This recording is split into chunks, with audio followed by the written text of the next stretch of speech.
Akbar, Akbar. Давай. Akbar, бей сюда.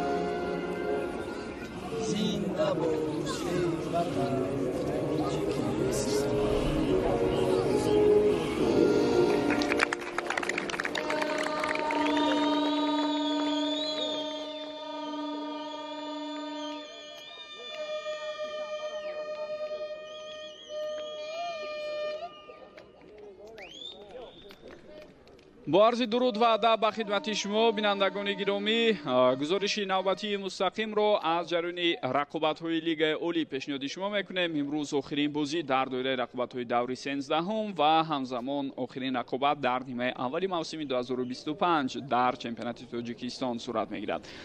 دسته‌های برقچی شهر حصار و حاصلات ناحیه فرخار در دوره رقابت‌های این دور به مسافه هم میآیند و انتظار آن هستیم که یک بازی بسیار خوب و دیدنی را دسته‌های مذکور در دوره مذکور پیشنهادی ما و شما میکنم.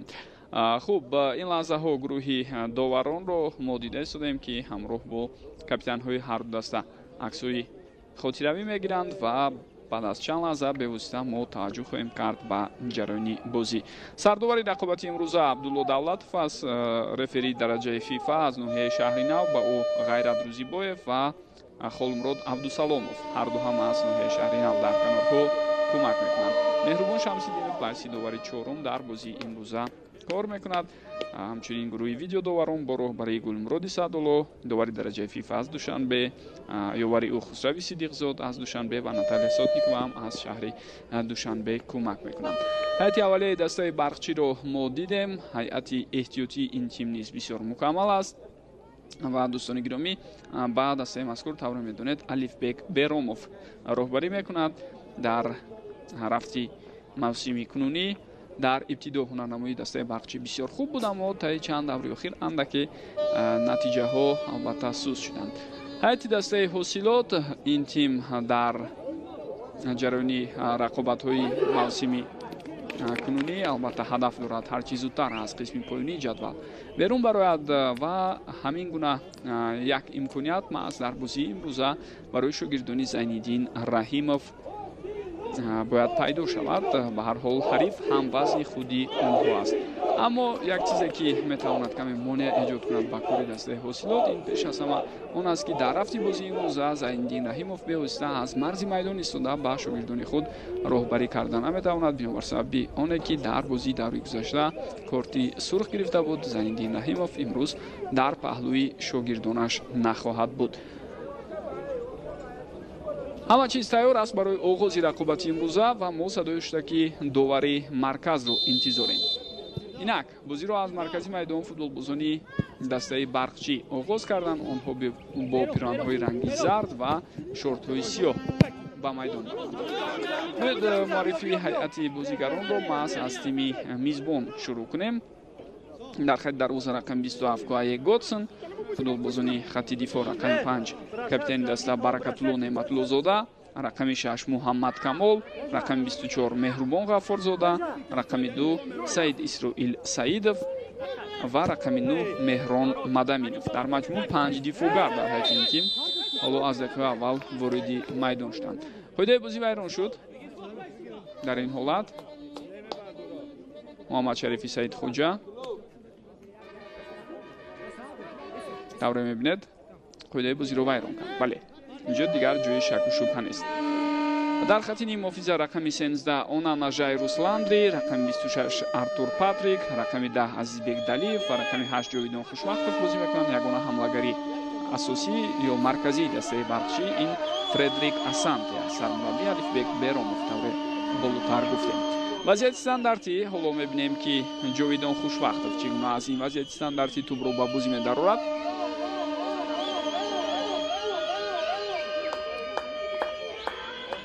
хуб дастбанди капитанӣ тавре мебинед дар дасти Ҷовидон Хушвақтов аст. маълум мешавад ки акнун маҳз ӯ имрӯз бо дастбанди капитанӣ ҳамдастҳояшро ба майдон баровардааст. ирсоли тӯб аз сӯи ӯ буд, аммо ин ҳолат бартараф шуд. боз як ирсоли дигар ва тавре дида мешавад дарвозабони дастаи ҳосилот Далер Азизов ин ҳолатро бартараф мекунад.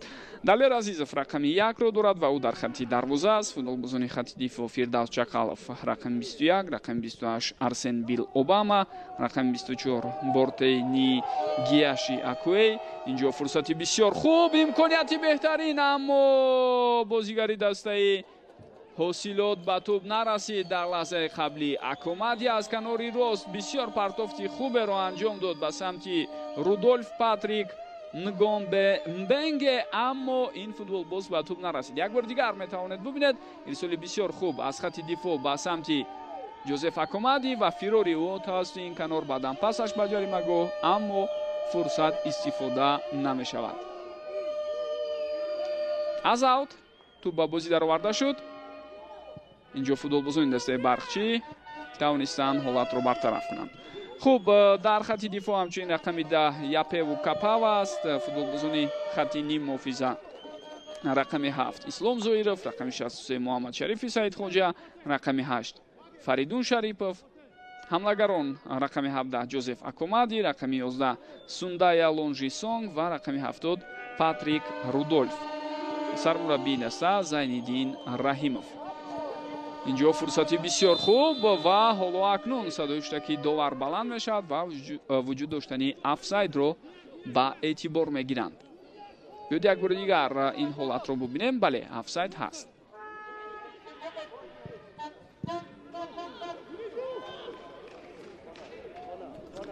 иштибоҳ аз сӯи футболбози дастаи ҳосилот тӯб аз майдон берун баромад ва зарбаи кунҷӣ ба фоидаи дастаи барқчӣ инҷо таъин мешавад. хуб ҷои ёдоварист ки дӯстони гиромӣ дар набудани Зайниддин Раҳимов роҳбарии дастаро Наҷмиддин Толибов бар уҳда дорад. ёвари Зайниддин Раҳимов дар дастаи ҳосилот. ҳоло вазъияти стандартиро бо иштироки футболбозони дастаи барқчӣ мебинем. ирсоли тӯб ба ҷаримагоҳ ва фурсат пайдо шуда истодааст барои бозигари ин тим ки бубинед чӣ гуна бо суръати баланд ба ҷаримагоҳ шитофту баъдан бо сар зарба зад. ин Муҳаммад Камол буд, дифоъгар.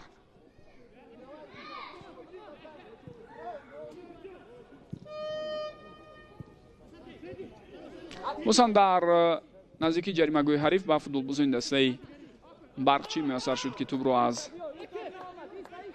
бозигарони ҳосилот бигиранд ва як паси хато аз сӯи Меҳрубон Ғаффорзода. идомаи ҳуҷуми бозигарони дастаи ҳосилот акнун инҷо ба назар намерасад, зеро ҳариф ҳам тавонист ин ҳуҷумро бартараф намояд. хуб дӯстони гиромӣ, ҳолат дар ҷадвали умумии мусобиқа айни замон ба таври зайл аст ки дастаи барқчӣ ва ҳамчунин рақиби имрӯзаи он ҳарду паҳлӯ ба паҳлӯи ҳам ҷо гирифтанд. барқчӣ 14 имтиёз дорад, зинаи 8 ва ҳосилот 12 имтиёз, зинаи 9. метавонем бигӯем имрӯз рақобат то ҷое барои мустаҳкам кардани зинаи 8 барои ҳарду ин дастаҳо аст. зеро дар сурати комёбиам барқчӣ шумораи имтиёзҳояш бо эсхата ки дар зинаи 7 аст 17 то имтиёз дорад, баробар мешавад, аз онҳо гузашта наметавонад, яъне дар зинаи 8 боқӣ мемонад. инҷо як зарба сӯи дарвоза дида шуд, аммо каме хато буд. ва дар манбати худ агар ҳосилоти фархор ғалаба ба даст орад, пас ба зинаи ҳаштум мебарояд бо 15 имтиёз.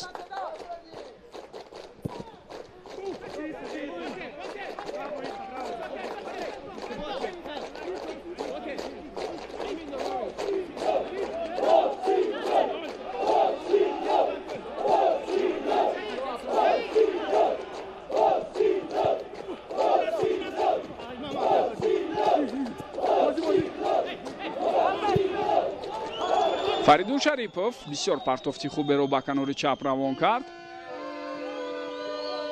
Сундай Алонжисон ишора мекунад ки касе нест, вале ӯ аз дифогари ҳариф мегузарад ва баъдан пас медиҳад ба Патрик Рудольф. ҳуҷум давом дорад. зарбаи бисёр ҳам хатарнок аз сӯи Муҳаммад Шарифи Саидхоҷа, аммо он зарба бартараф шуд. хуб, довари канори ишора бар он мекунад ки пештар аз ин офсайд буд ва сардовари бозии имрӯза ҳам ҳолати нобозиро ба эътибор гирифт. Як бор дигар биёед бубинем. ана ҳамин ҷо аллакай Патрик Рудольф дар ҳолати нобозӣ қарор дошт.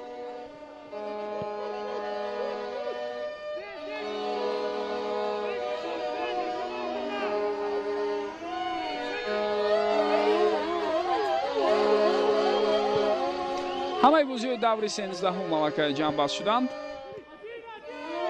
дар дораи рақобатҳои ин давр мо шоҳиди ду бозии бисёр хубу ҷолиб шудем. яъне дар назар дорам бозиҳои марказиро. истиқлол бо Регарта даст бозӣ кард. дар сафар албатта истиқлол 2-1 пирӯзӣ ба даст овард ва ҳамчунин дастаи Хуҷанд дар бозии сафарӣ муқобили Вахш 2-1 дучори шикаст шуд.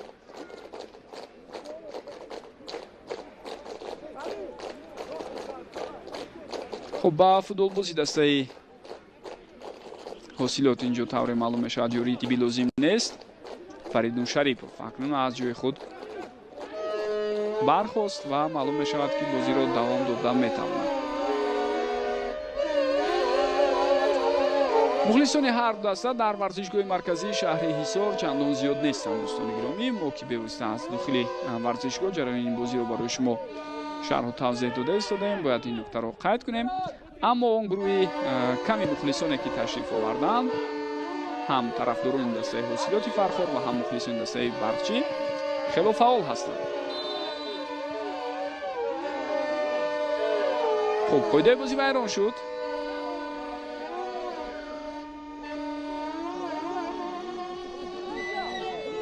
Фредерик Асанте, ҳамлагари марказии дастаи барқчӣ, дар ҳолати қаблӣ қоидаи бозиро вайрон кард дар баробари Фирдавс Чақалов.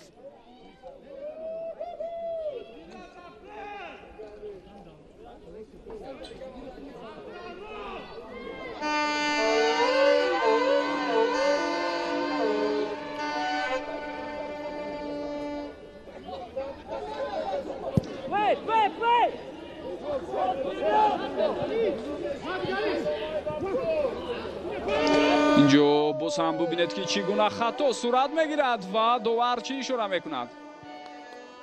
бозӣ бояд идома ёбад, мегӯяд Абдулло Давлатов. иштибоҳи бисёр дағал аз сӯи футболбозони дастаи ҳосилот дида шуд, аммо Фредерик Асанте аз фурсати худ истифода накард. Ҷозеф Акомади паси ӯ футболбозони дастаи барқчӣ тӯбро гирифтанд. албатта вар ҳаст, дӯстони гиромӣ, тавре болотар ишора кардам. дар сурати зарурӣ ҳатман мо дахолати видеодоваронро хоҳем дид.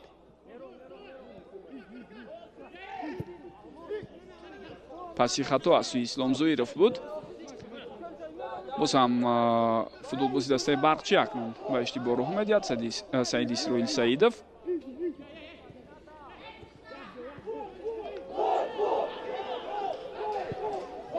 Ислом Зоиров пас ба канори чап. идомаи ҳуҷуми футболбозони дастаи ҳосилот, аммо ин ҳама талошҳо натиҷа надод.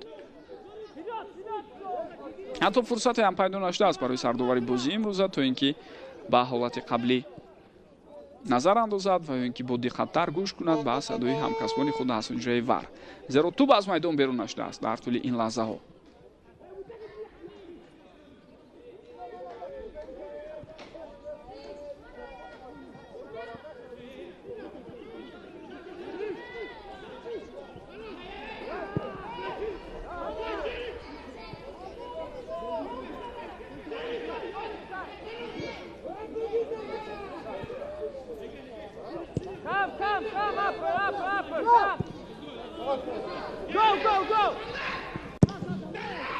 Талер Азизов тӯбро ба маркази майдон равон кард, аммо инҷо бозигарони дастаи Барқчӣ бештар комёб ҳастанд.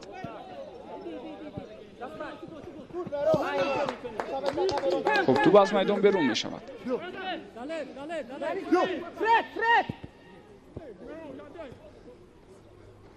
албатта барои мо ҳоло саҳнаҳои такрории ҳамон лаҳзае ки Фредрик Асанте афтид дар ҷаримагоҳ пешниҳод мекунанд дӯстони гиромӣ, вале каме бадтар. Ислом Зоиров пас ба канори чап аз сӯи ӯ, аммо хато буд. дар маркази майдон муборизаи ҷиддӣ аст ва футболбозони дастаи ҳосилот дар ин рақобат комёб шуданд. идомаи ҳуҷумро мебинем. Сундай Алонжи Сонг аз канори чап. на, паси ӯ нагузашт ва хеле хуб бозӣ кард дар лаҳзаи қаблӣ. инҷо фурсати навбатӣ барои дастаи Барқчӣ пайдо мешавад ва ҳисоб кушода шуд, аммо офсайд. офсайд ба қайд гирифта мешавад барои Фредерик Асанте. ҳаводовар лаҳзае ишора карда истодааст ки бояд сабр кунанд ва ҳолати ирсоли тӯбро мо бори дигар мебинем. Бортейни Гияши дар лаҳзаи қаблӣ натавонист то ба охир бо Асанте мубориза барад. албатта офсайд то ҷое ӯро наҷот дод, гӯем хато нахоҳад буд, аммо Бортей дар ин гуна мавридҳо бояд бо диққат бошад, эҳтиёт кунад, зеро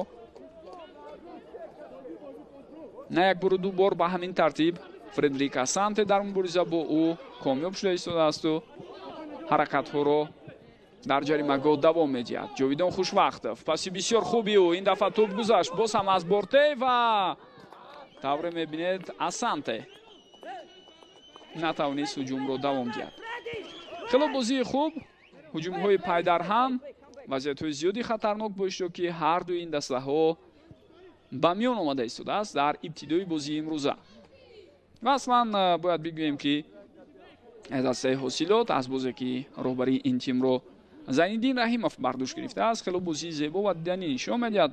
услуби хоси Зайниддин Раҳимов аз қабл низ ҳамин гуна буд. тари ҷойгиршавии 4-3-3 пайваста муили зиёд ба хати ҳамла аз сӯи шогирдони ӯ дар ҳар кадоме аз бозиҳо дида мешавад.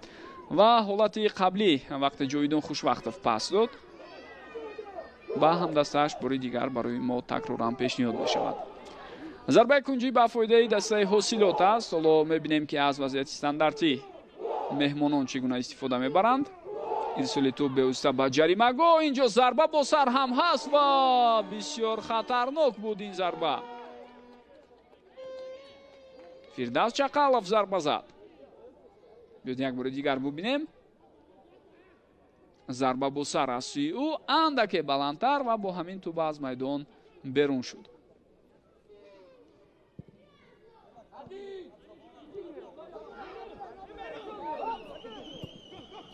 боз як паси дигар. инҷо фурсати беҳтарин Меҳрон Мадаминов ва дар ин лаҳзаҳо Меҳрон чӣ кор мекунад?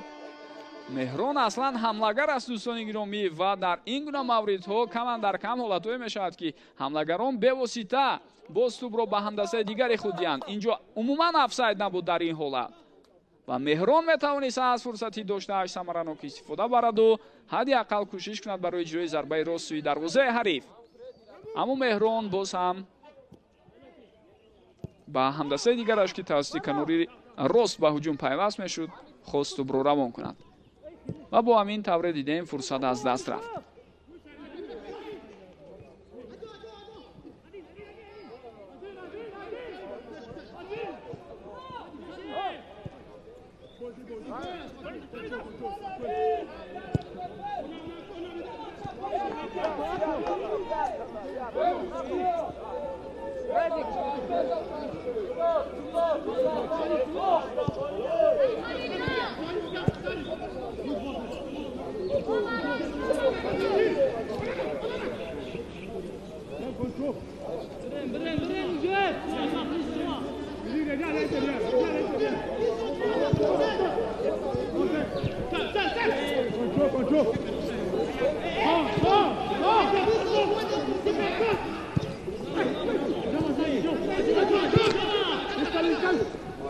خیلی خوب از بین دو فوتبالبازی دسته حریف گذشت پاتریک رودولف و اکنون پاسیو باکنوری راست. بازیگر دسته حاصلات اولین شده به توپ میرسد.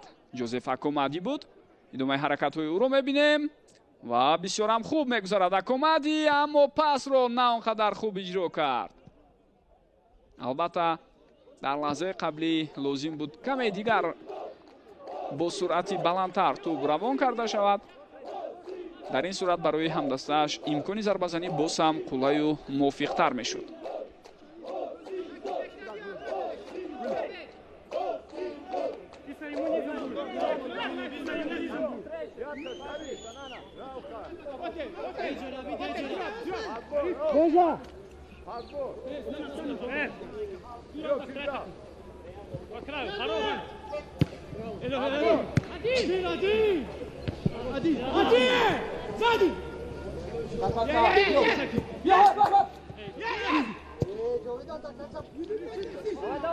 جای یادآوری است که دوستان گرامی در دور گذشته حاصلات در برابری دسته ارتش از شهر دوشنبه رقابت کرد و 2-1 دچار شکست شد. اینجا هجوم نوبتی فوتبالبازان دسته حاصلات رو میبینیم. توپ در میدان نگاه داشته شد. ارسال توپ اینک به داخل جریمه‌گاه است و سعید اسرائیل سعیدов توپ را از جریمه‌گاه بیرون میکند. مهران مدامینов اوت با فایده کی؟ با فایده دسته برقچی.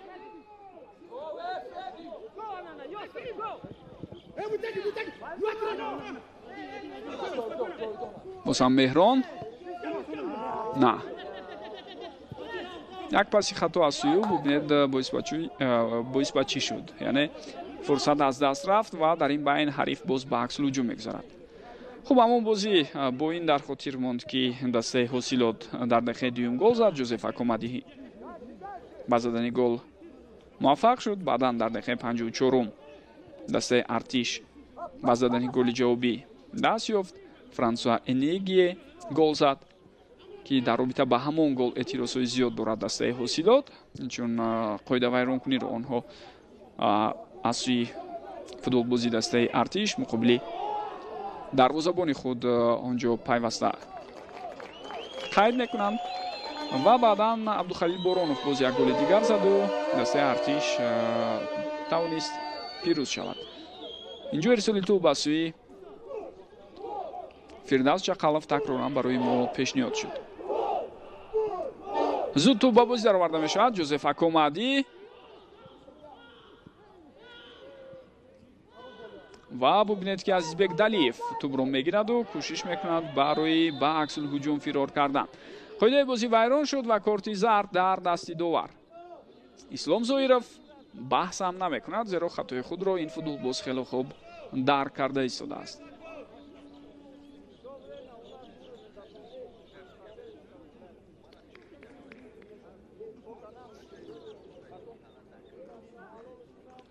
یک بار دیگر میتوانید ببینید لحظه که چگونه عزیزبک دلیف رو پیش پا داد اسلام زویرов و قاعده بازی رو ویران کرد.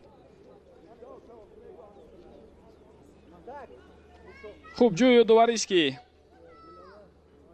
در همون بازی طوری گفتیم برای اعتراض ها و عموما حالتهایی که به میان آمد بعدا به سرمربی دسته حاصلات زینالدین رحیموف کارت سرخ نشان داده شد و اکنون در سه بازی بعدی بیایسته به شاگردان خود راهبری کرده نمیتواند از مرز میدان. مربی با تجربه زینالدین رحیموف.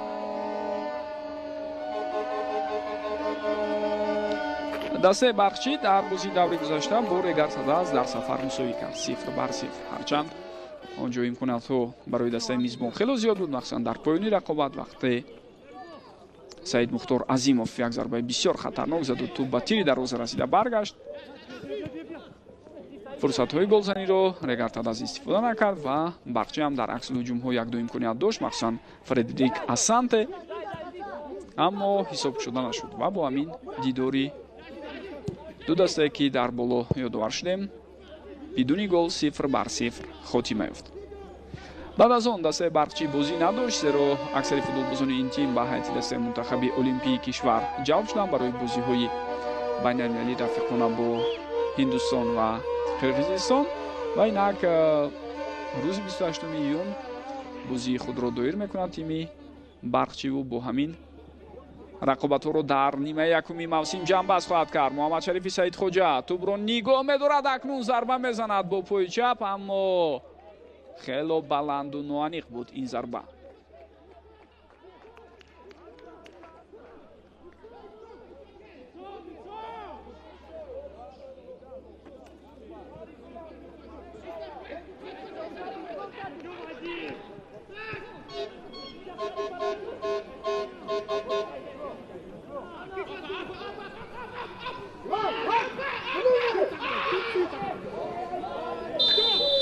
хуб инҷо ҳолате ки мо шумо мебинем дӯстони гиромӣ, муҳаммадшарифи саидхоҷа корти зард мегирад.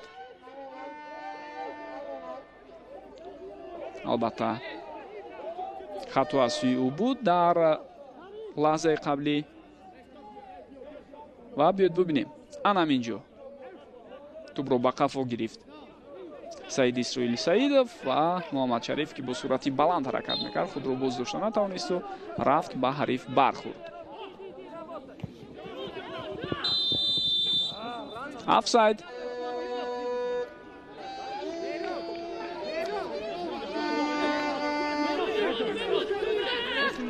ҳолатҳои зиёд аст ки футболбозони дастаи барқчӣ дар офсайд ҷо гирифта истоданд.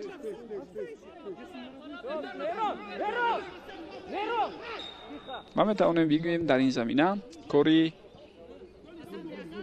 бисёр хубу ҳамоҳангшудаи хатти дифои дастаи ҳосилот ҳам хуб аст, яъне онҳо тавониста истоданд ҳолати офсайди сунъиро ба вуҷуд оранд.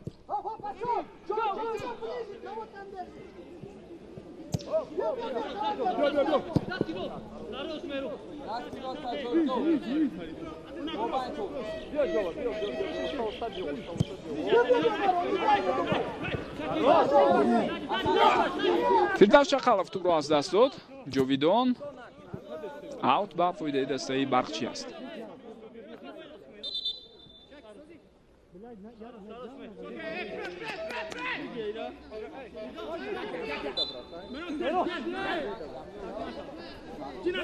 саид исроил тӯбро ба бозӣ медарорад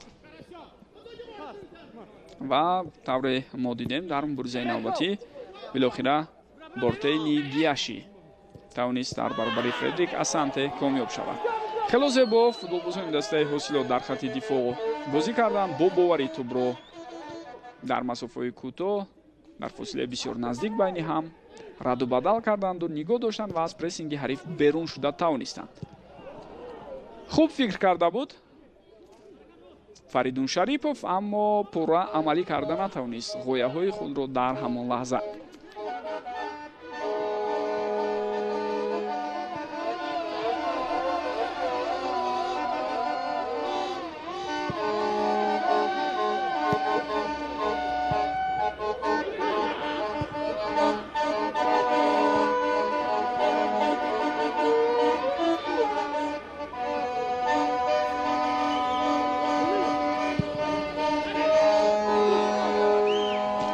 аксари ҳолатҳое ки мо шумо мебинем, агар аҳамият дода бошед, чи дифоъгарон чи дарвозабони дастаи барқчӣ кӯшиш мекунад дар аввалин имконияте ки пайдо мешавад бо партофти тавили тӯбро ба ҳуҷумкунандаи марказии худ бирасонанд ва дар хатти ҳамла албатта фредрик асанте бо истифода аз қаду қомат ва ҷусаи бузурги худ барои ҳар як тӯб мубориза мебарад ва дар бисёре аз мавридҳо ба дифоъгарони ҳариф хело мушкилии зиёд ҳам эҷод мекунад ӯ. далиев бозигарони дастаи барқчӣ инак боз як ҳуҷуми дигар ба роҳ монданд тавассути канори рост ин маротиб, аммо япеву капава ба футболбозони дастаи мизбон имконият надод. хуб тавре дида мешавад дӯстони гиромӣ, тарҳи умумии ҷойгишаи футболбозони дастаи ҳосилот 4-3-3 аст. дар мавриди барқчӣ бояд бигӯям ки дар ибтидо дар суратҷаласаи ин бозӣ 5 дифоъгар номнавис шуда буд, аммо ҳамон тавре мо мебинем меҳрон мадаминов хело ҳам пештар баромада бозӣ мекунад. мо метавонем тари ҷойгишаи футболбозони ин тимро аслан 4-5-1 унвон кунем. тӯб дар ихтиёри футболбозони барқчӣ аст. довар иҷозат медиҳад ки бозӣ идома ёбад. Ҷовидон Хушвақтов, вале акнун худи ӯ тӯбро аз майдон берун мекунад, зеро ҳамдастааш осеб гирифтааст.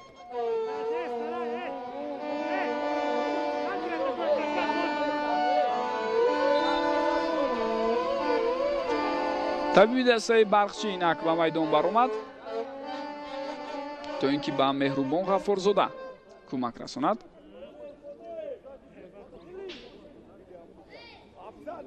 ба ин ҳолате аст ки Муҳаммадшарифи Саидхоҷа ба бозигари ҳариф бархӯрд.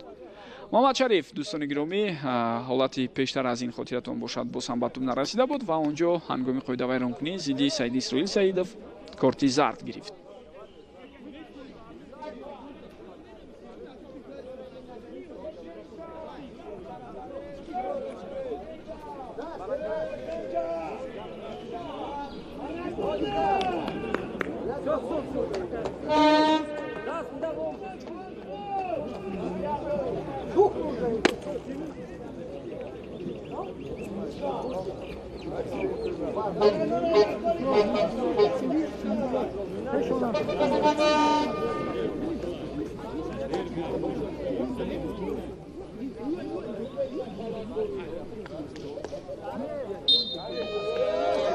хуб, иҷозат дода шуд ё на? ҳоло тавре мебинем бо довари марказ Абдулло Давлатов суҳбат мекунад. Сардовари Гулмуроди Садулло, нафаре ки дар ҳуҷраи вар албатта қарор дорад. ва инак тавре мебинем иҷозат дода шуд барои ба бозӣ даровардани тӯб ва футболбозиёни дастаи ҳосилот ҳам аз рӯи оини ҷавонмардӣ ё ба истилоҳи дигар ҳамон фейрплей ё бозӣ бо адолатона тӯбро ба ҳариф баргардониданд.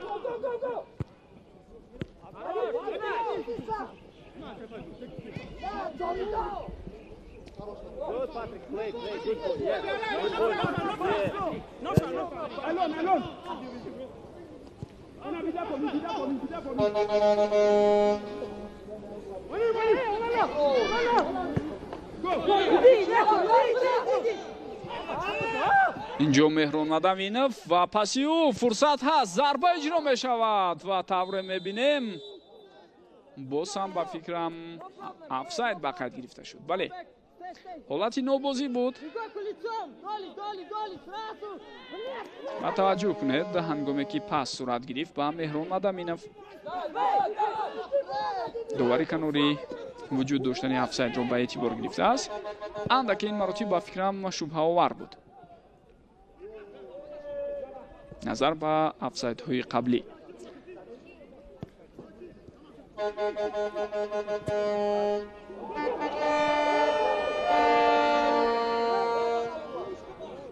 Сундай Алон Жисонг инҷо талошҳои ӯ ба ҳар ҳол натиҷа овард ва аут ба фоидаи дастаи меҳмон аст.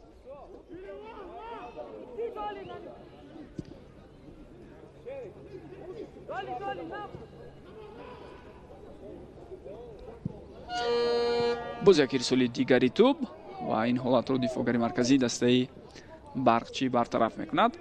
хуб, Меҳрон Мадавинов аслан дӯстони гиромӣ дар бисёре аз бозиҳое ки дар нимаи якуми мавсим дастаи Барқчӣ дошт ба ҳайси дифоъгари канорӣ бозӣ кард ва тавре болотар гуфтем аслан ӯ ҳамлагар аст. инҷо партофти бисёр хатарнок буд аз сӯи Ислом Зоиров, аммо ин ҳолатро дарвозабон Куае Готсон бартараф мекунад. Фирдавс Чақалов, паси ӯ ба Фаридун Шарипов. идомаи ҳуҷумро мебинем. фурсат барои бозигарони дастаи ҳосилот пайдо нашуд ва бар замин онҳо дар рафти ҳамлаи худ қоидаи бозиро вайрон ҳам карданд.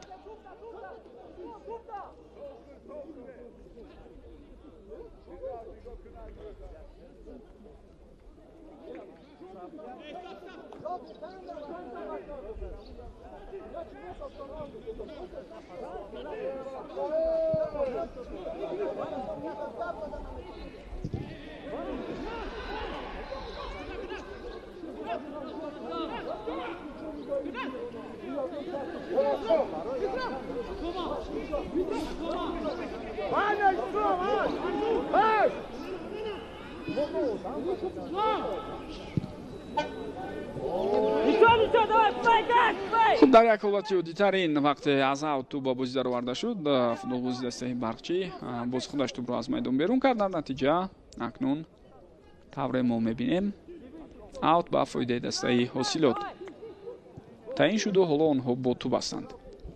اسلام ضد او قاعده بازی ویران میشود.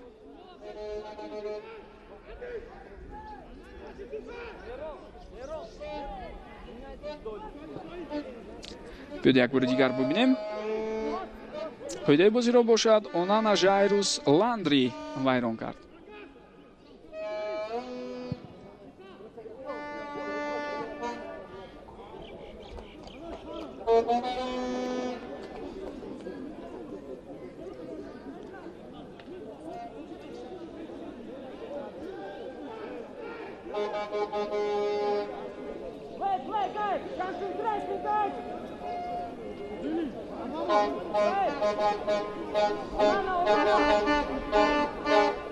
Фирдавс Чақалов аз аут тӯбро ба бозӣ даровард. боз ҳам аут ба фоидаи дастаи меҳмон аст. ислом зоиров пас ба қафо инҷо япеву капава ирсоли тӯб аз сӯю ва дарвозабон бо боварӣ аз мавқеи худ пеш мебараду ҳолатро бартараф мекунад ва тӯб ба даст расид. бале иштибоҳ ҳам бошад, аммо воқеан ҳам тӯб ба даст расид дар лаҳзаи қаблӣ.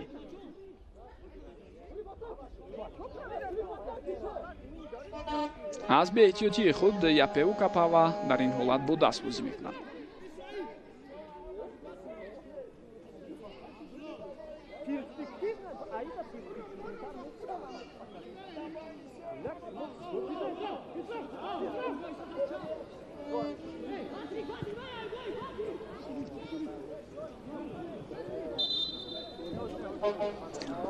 хуб ҳоло тавре мо мебинем дӯстони гиромӣ ба назди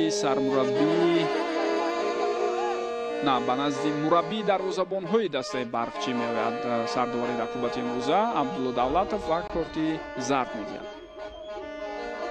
алишер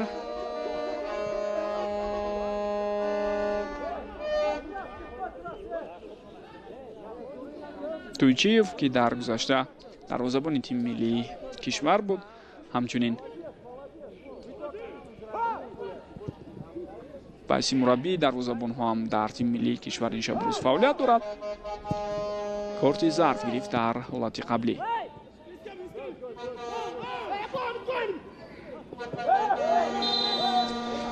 бале боз як мавриди дигаре ки қоидаи бозӣ вайрон мешавад.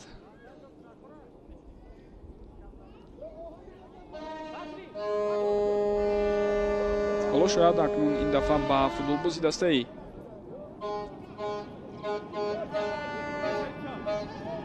ҳосилот кӯмаки тиббӣ лозим бошад. на, аз ҷои худ бархост муҳаммадшарифи саидхоҷа ва рақобатро давом медиҳад.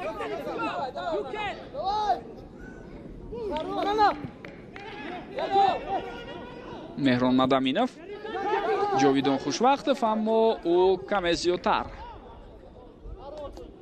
лаҳзае буд ки кӯшиш кард тӯбро дар худ нигоҳ дорад. ҳариф дарҳол ба ӯ фишор оварду тӯбро гирифт. агар мо 10 дақиқаи аввали бозии имрӯзаро боз ҳам ба хотир орем, пас он ҷо хело бозии хуб, ҳуҷумҳои хатарнок ва шиддатнокии баланди бозиро қайд карданамон мумкин аст. давоми дақиқаҳои баъдӣ бошад андаке шиддати бозӣ ба ҳар ҳол коҳиш ёфт ва муҳимтар аз ҳама ҳуҷумҳои хатарнок кам шуданд аз ҳарду ҷониб. ҳаракат бениҳоят зиёд аст дӯстони гиромӣ аз ҳарду ҷониб. бояд бигӯям ки лаҳзаи ором нестанд футболбозони ҳарду даста, пайваста дар ҷаҳду такопӯ ҳастанд барои роҳандозии ҳамлаҳои нав ба нав ба вуҷуд овардани фурсатҳои хуб.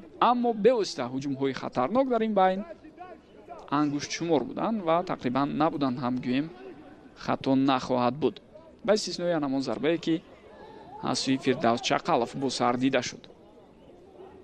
дар бисёре аз мавридҳо имкониятҳои ба вуҷуд овардаи бозигарони дастаи барқчӣ бо ин ҷанба шуд ки онҳо дар офсайд қарор гирифтанд.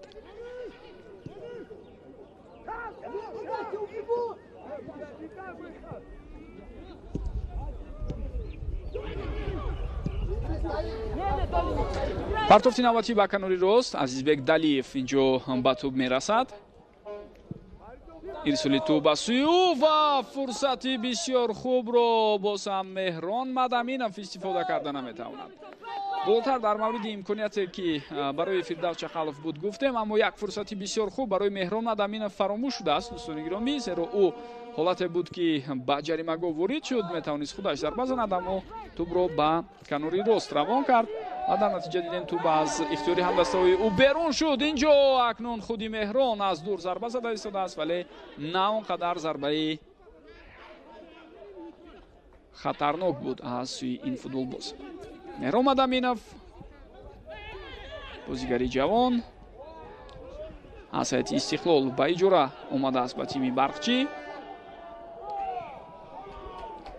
ва дар аксари бозиҳои тими Барқчӣ дар рафти мавсими кунунӣ ӯ пайваста дар майдон ҳунарнамоӣ мекунад. тавре гуфтем, дар ибтидои мавсим бештари вақт ба ҳайси дифогари канорӣ буд. махсусан ҳолате ки Барқчӣ бо 5 дифогар бозӣ мекард, ӯ яке аз латералҳои даста ё ба истилоҳи дигар, агар дақиқтар бигӯем, яке аз фулбекҳо буд. аммо дар ин бозӣ тавре болотарам қайд кардем, дар тарҳи ҷойгиршавӣ 4-5-1 яке аз ним муҳофизатгарони канорӣ ба ҳисоб меравад, хосатан аз канори чап. Ҷовидон Хушбахтов, паси ӯ инҷо тӯб аз дифогари дастаи ҳосилот нагузашт. тавре мо дидем Арсен Бил Обама тӯбро зада аз майдон берун кард.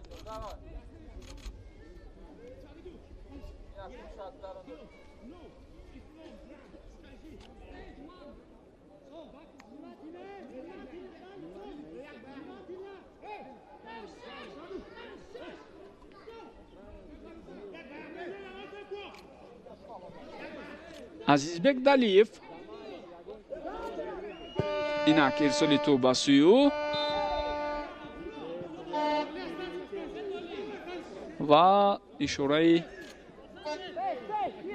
довари рақобати имрӯза ба фикрам ба он аст ки дар лаҳзаи қаблӣ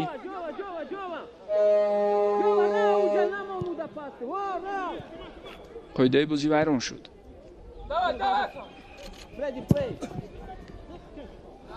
Ҷозеф Акомади афтид ва акнун инҷо Саид Исроил Саидов тӯбро нигоҳ дошта натавонист.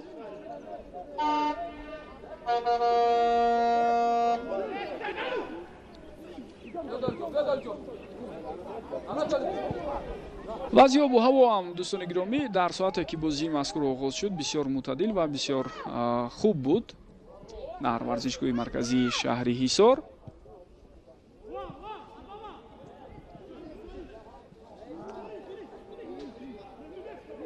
ҳоло боз ҳам дар ҳамин гуна як муҳите ки бисёр мусоид аст барои идомаи рақобат, футболбозони ҳар даста ҳунарнамоиро давом медиҳанд.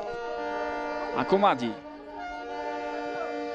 аз канори рост гузариши ӯ, ирсоли тӯб, вазъияти хатарнок аст, зарбаро мебинем ва чӣ фурсати хубе буд ки аз даст рафт. инҷо акнун бисёр бархурди шадид аст ва Фирдавс Чақалов корти зард мегирад. баҳсу мунозира кардан лозим нест дӯстони гиромӣ, зеро ин корти зард метавонад боз аслан ба корти сурх табдил ёбад дар сурати дахолати вар.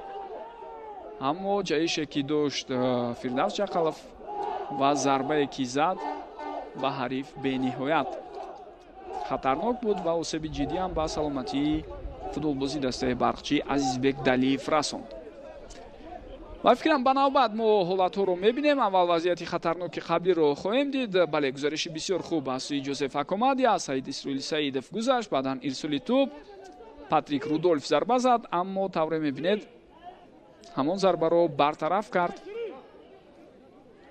дар лаҳзаи қаблӣ Муҳаммад Камол. ва дар ҳолати саҳнаи такрориро дидан хеле хуб мушоҳида мешавад ки Фирдавс Чақалов инҷо бибинед ба ҳариф барнахӯрдааст, яъне бевосита бо пояш бар рӯй китфон ё қафаси синаи ҳариф зарба назад. танҳо гуноҳи ӯ ё хатои ӯ дар он буд ки بسیار خطرناک بازی کرد که میتوانست به حریف آسیب رساند و این چیز را داور به اعتبار گرفته کارت زرد به او نشان میدهد.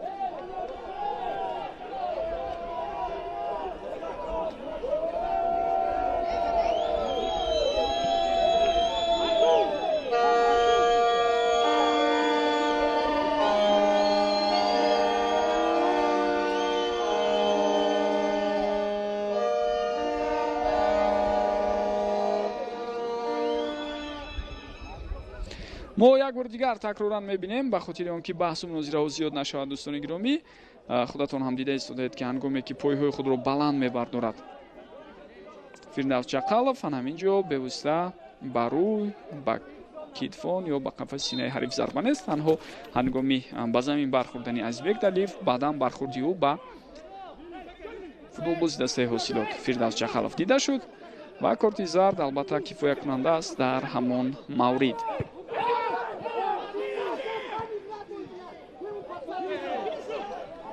Акомади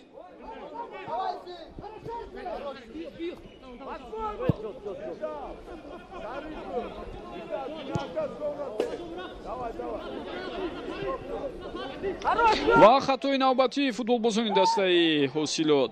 онҳо аслан ба чунин як иштибоҳ қаблан роҳ дода буданд ки дар хотиратон бошад фурсатро Фредерика Санте истифода карда натавонист. ҳуҷум давом дорад, зарбаи бисёр хатарнок ва Талер Азизов тавонист ҳамон зарбаро баргардонад. талошҳои футболбозони дастаи барқчӣ то рафт зиёдтар мешавад. Далиев дар ин муборизаҳо хело фаъол аст ва бибинед дар тӯли чанд дақиқаи охир ҳамин фишор овардану прессинги баланди бозигарони дастаи барқчӣ ба чӣ оварда расонид.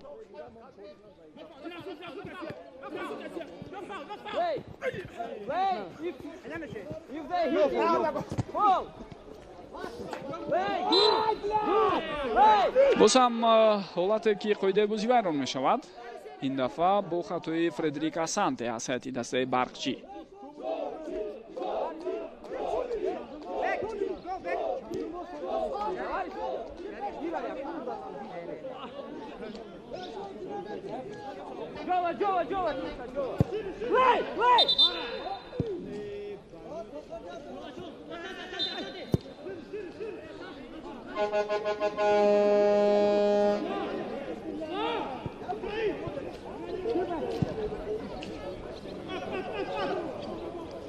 خب دقیقه آخرین وقتی اساسی شروع شد.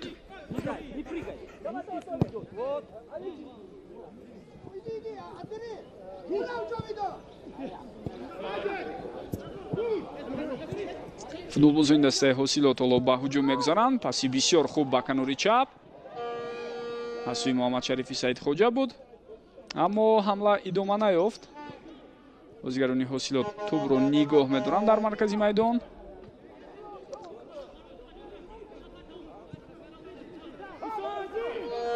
ислом Зоиров на партофте ки ӯ ба нақша гирифта буд аз миёни ду футболбози дастаи барқчӣ бояд мегузашт, аммо ин ғайриимкон намуд, зеро тавре дидем Саид Исроил Саидов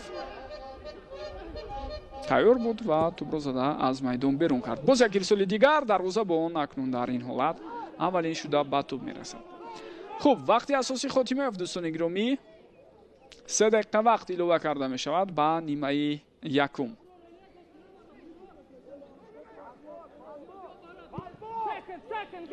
аслан дӯстони гиромӣ, рости гап вақтҳои охир агар мо вақти тозае ки футболбозон дар як тайм рақобат мекунанд, бозӣ мекунанд, ба эътибор бигирем, яъне ҳолатҳое ки тӯб аз майдон берун мебарояд, ё зарбаи кунҷӣ таъин мешавад, ё кӯмаки тиббӣ мерасонанд, тағйиротҳо, ин чизҳоро сарфи назар кунем, пас дар лигаи олии футболи кишвар вақти софи бозӣ бениҳоят кам аст.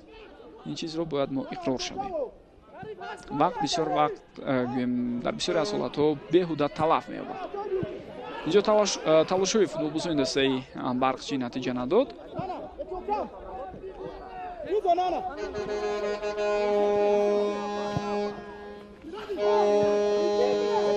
яъне ман гуфтанӣ нестам ки бояд вақт зиёдтар илова карда шавад ва ё чизи дигар, аммо اینجا بیشتر سوال به خودی فوتبالبازان است، به دسته‌ها است در مورد آنه که بازی خود را باید تا رفت بهتر کنند و البته بیشتر به بازی توجه شود، نظر به آنه که در گرد و اطرافی هر کدام از بازی ها هنگامه های زیاد به وقوع می‌پیوندند.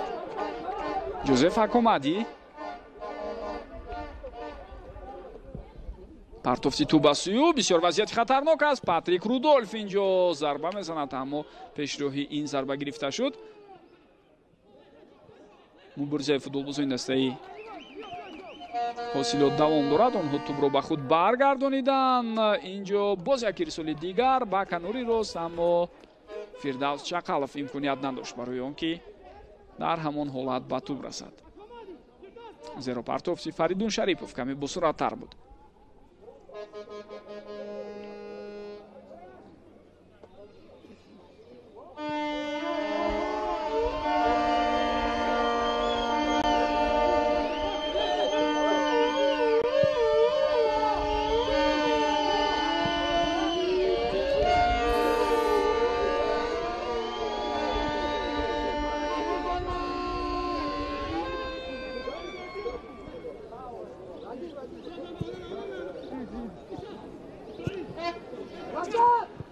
хуб, боз як талоши дигар аз сӯи футболбозони дастаи ҳосилот аст барои роҳандозии ҳамла дар сонияҳои боқимондаи дақиқаи сеюм илова шуда.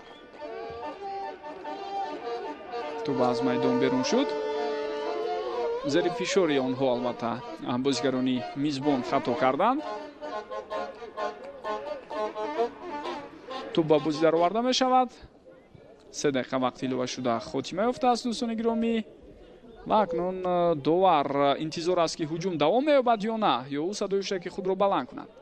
на, бо ҳамин тамом нимаи якуми рақобат хотима ёфт дӯстони гиромӣ. бозӣ бисёр хуб, пуршиддат, бо талошҳои зиёди футболбозони ҳар ду даста, аммо бидуни гол. нимаи якум бо ҳамин ҷанбаст шуд. мо низ каме танаффус мекунем ва баъдан бармегардем барои тамошои қисми дуюм. бо мо бошед.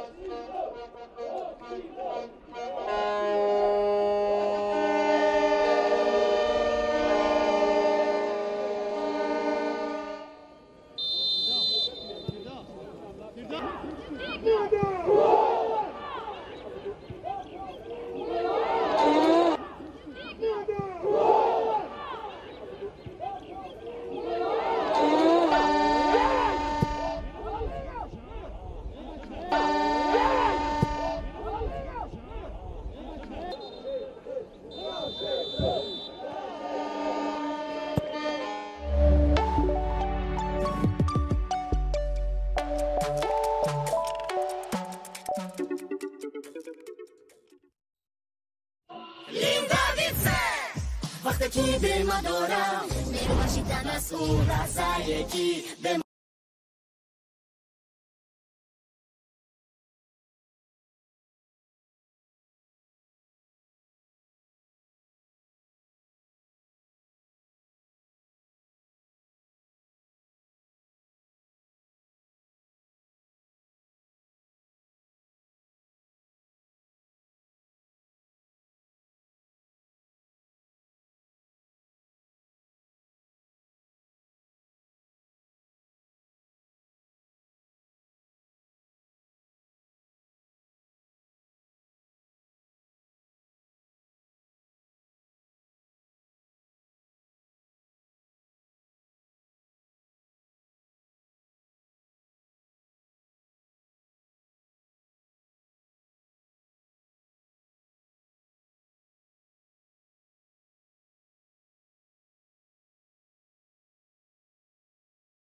мухлисон ва алоқамандони футбол, ҳамватанони азизу арҷманд, мо бармегардем барои никоси қисми дуюми рақобат бо иштироки дастаҳои Барқчии шаҳри Ҳисор ва ҳосилоти ноҳияи Фархор. ёдовар мешавам ки ин бозӣ дар доираи рақобатҳои даври 13-уми лигаи олӣ баргузор шуда истодааст ва баъд аз хотимаи нимаи якум ҳисоб 0-0 аст. ҷои ёдоварист ки ин охирин бозии даври 13-уми лигаи олӣ аст ва ҳамзамон охирин бозӣ дар марҳилаи якуми рақобатҳо дар чемпионати кишвар. ҳолате ки мо шумо дидем, муҳаммад шарифи саидхоҷа андаке осеб гирифтааст ва ҳоло довар ишора бар он дорад ки табиби дастаи ҳосилот метавонад ба майдон барояд ва ба ӯ кӯмак расонад.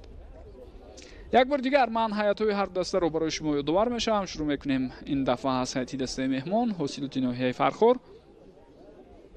ва лаҳзаи қоидавайронкуниро мо такроран мебинем. Далер Азизов дар хати дарвоза, футболбозони хати дифоъ Фирдавс Чахалов, Арсен Бил Обама дар ду канор дар марказ бошад. Япеву Капава бо ҳамроҳии Бортени Гияши ҳастанд. дар хати ним муҳофиза Ислом Зоиров, муҳаммад шарифи саидхоҷа ва Фаридун Шарипов бозӣ доранд. се футболбози хати ҳамла Ҷозеф Акомади, Сундая Лонжисонг ва Рудольф Патрик мебошанд. сармураббӣ Зайниддин Раҳимов. ҳайати дастаи Барқчӣ иборат аз футболбозони зерин аст. Коае Готсон дар хати дарвоза, футболбозони хати дифоъ Баракатулло Неъматуллозода, Муҳаммад Камол, Меҳрубон Ғаффорзода ва Саид Исроил Саидов ҳастанд. бозигарони хати ним муҳофиза Онана Жайрус Ландри, Артур Патрик, Азизбек Далиев, Ҷовидон Хушвақтов ва ҳамчунин Меҳрон Мадаминов ҳастанд. ҳамлагари марказӣ Фредрик Асанте. таҳри ҷойгиршавӣ 4-5-1 ва сармураббии даста Алифбек Беромов.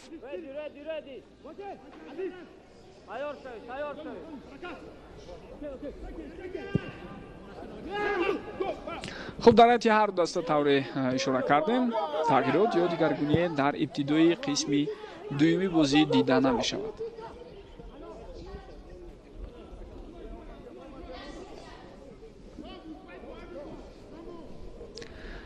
онҳое ки нимаи якуми рақобати имрӯзаро бо иштироки дастаҳои Барқчӣ ва ҳосилот дида натавонистанд, мехостам мухтасар дар бораи он гуфта гузарам. хело бозии ҷолибу диданиро ҳар даста пешниҳод карданд. як рақобати пуршиддат ва ҳаракатҳои зиёд аз сӯи футболбозони ҳар даста дар майдон дида шуд. фурсатҳои голзанӣ низ кам набуд, аммо ҳисоб тавре мо дидем кушода нашуд. мақсад имкониятҳои дастаи Барқчӣ андаке зиёдтар буд, аммо онҳо аз фурсатҳои худ истифода накарданд. аут ба фоидаи дастаи ҳосилот инҷо таъин шуд.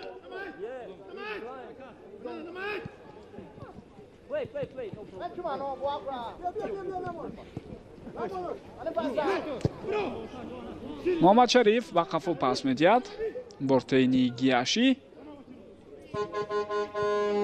инҷо акнун футболбозони дастаи ҳосилот боз талош хоҳанд кард барои роҳандозии ҳамла. ҳолатҳое буд ки дар қисми аввал тавассути аксулҳуҷумҳо дастаи ҳосилот кӯшиш кард ба ҳуҷум гузарад ва хело аксулҳуҷумҳои саре ва ҷолибу диданиро ҳам онҳо пешниҳод карданд. махсусан партофтое ки аз сӯи Фаридун Шарипов муҳофизатгари марказии ин тим анҷом дода шуд ба масофаи тӯлонӣ бисёр ҷолиб ва диданӣ буданд.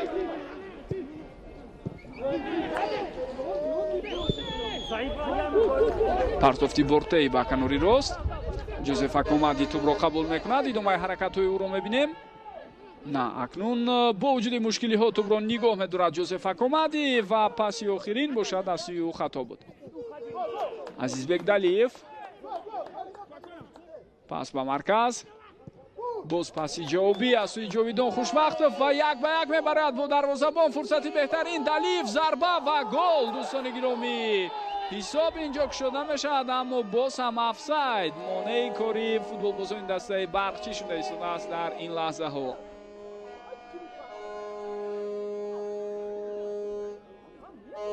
البته ما امکان داریم صحنه تکراری رو ببینیم و همینجا اندر یک دیگر بازی کردنی جاویدان خوشبختov و عزیزبек دلیف باعث بران شد که چنین فرصت به میان آید و داوران البته با در نظر داشته اونه که هجوم خطرناک بود اجازه دادن تا با آخر هجوم دوام یابد، زیرا ور هست.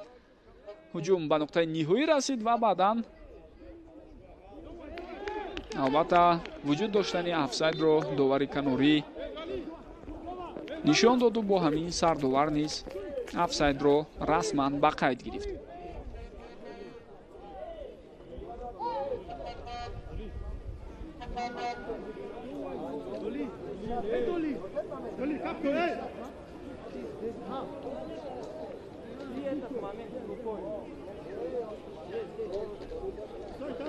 در قسم یکم رقابت هم چند حالت بود که فوتبالبازان دسته برقچی در افساید قرار گرفتند، اما توانستند در همان لحظه هایی که هجوم های خود را به راه مانند خیلی گزارش های زیبا انجام دهند و همزمان وضعیت های خطرناک را آنها به وجود آوردند. و طوری گفتیم اکثر آنها با سبب وجود داشتن افساید بعداً از اعتبار ساقط دانسته شد.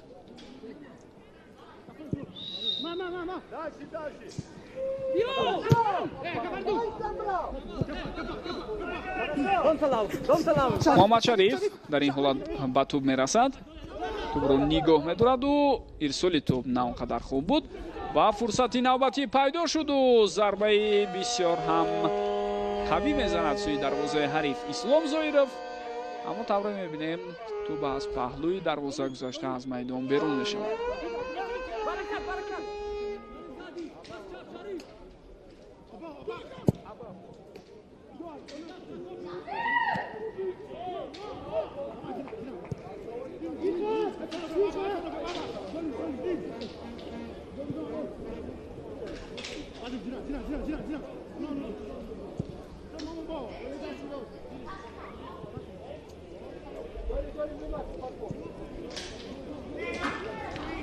از این دو دسته ما در ادامه رقابت هم در جریان نیمه دوم نیز یک بازی بسیار پرشدت و دیدنی رو انتظار هستیم، زیرا هر دسته تیم های هستند که کوشش میکنند بازی خوب و زیبا و دیدنی رو پیشنهاد کنند.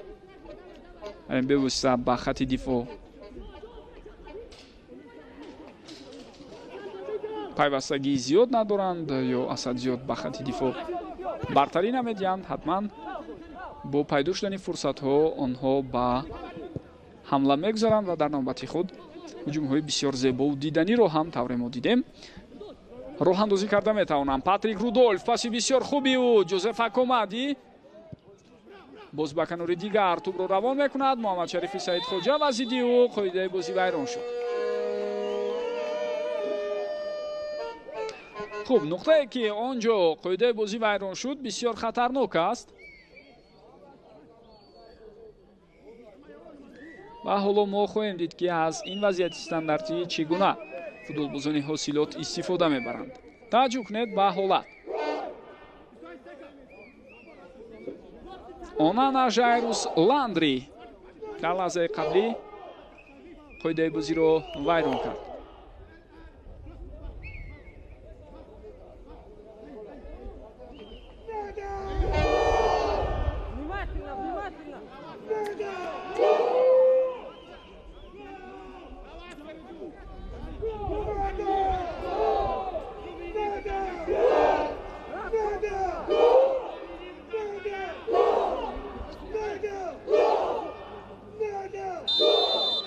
اجازه داده شد. فریدون شریپوف ضربه او و طوری میبینیم توپ از پهلوی دروازه میگذرد. در این حالت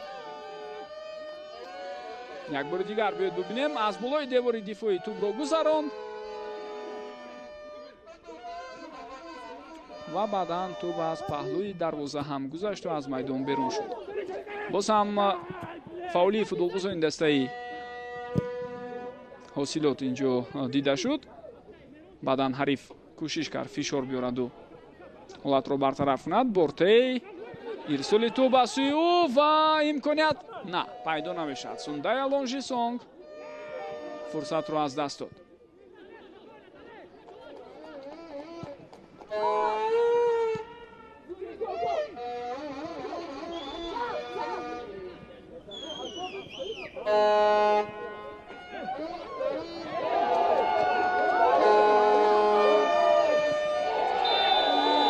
бозиак қоида вайронкунӣ бисёр дағал дар ин ҳолат ва ҳоло довар дар дасти худ корти зард дорад.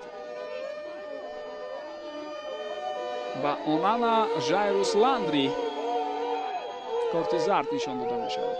албатта хатои бисёр дағал буд аз сӯи ӯ дар ҳамон ҳолат.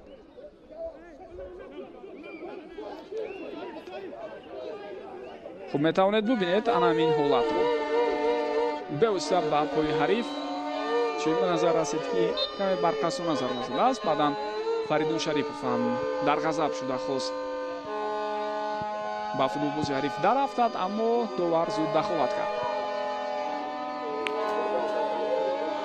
Меҳрон Мадаминов, Ҷовидон Хушвақтов, зарбаи ӯ, аммо ин зарба бартараф мешавад.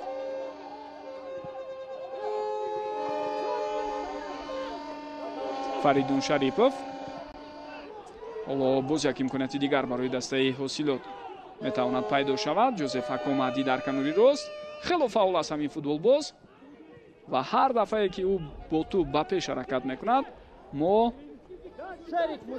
мебинем ки ё хавфу хатари муайяне ба вуҷуд меояд ва ё ин ки дар маҷмӯъ футболбозони дастаи ҳосилот ба роҳандозии як ҳуҷуми хуб даст меёбанд. инак фурсат барои Фредрик Асанте, имконият ҳаст, зарба ва гол, аммо инҷо низ офсайд аст. имрӯз ҳамин ҳолатҳое ки пайваста дар офсайд ҳарифро ба доми худ меафтонанд футболбозони дастаи ҳосилот хело ва хело зиёд аст. дӯстони гиромӣ, биёед бубинем ин маротиб ки оё воқеан ҳам офсайд буд ё на. лаҳзаи оғози ҳаракати Фредрик Асанте албатта муҳим аст дар ҳолати қаблӣ. агар ӯ бевосита аз нимаи майдони худ ҳаракатро шурӯъ карда бошад, дар ин сурат офсайд нахоҳад буд. лек тавре мебинем боз ҳам офсайд тасдиқ мешавад ва голи навбатии бозигарони дастаи барқчӣ боз ҳам бекор шуд. хуб ин ҳолат дӯстони гиромӣ метавонад боз ба таври дигар ҳам маънӣ дод шавад. муҳаммад Шарифи Саидхоҷа партофти тӯб аз сӯи ӯ дар маҷмӯъ хуб буд, аммо бозигари ҳариф аввалин шуда ба тӯб расид. яъне вобаста ба он ки пайваста футболбозони дастаи барқчӣ дар офсайд қарор гирифта истоданд, кори хуб ва ҳамоҳанги футболбозони хатти дифои дастаи ҳосилотро метавонем қайд кунем ки онҳо хело хуб хатти офсайди сунъиро ба вуҷуд оварда истоданд. аммо аз сӯи дигар фаъолии зиёди футболбозони барқчӣ ва талошҳои муайяни онҳо барои рахна кардани дарвозаи ҳарифро ҳам бояд махсус қайд намоем. ва довари канорӣ ишора мекунад ки аз назди дарвоза бояд тӯб ба бозӣ дароварда шавад.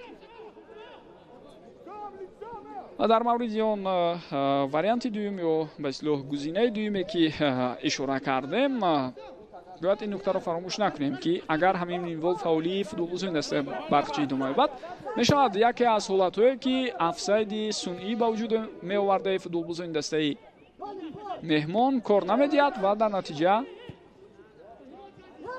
барои дастаи барқчӣ имконият даст медиҳад то ҳисобро кушояд.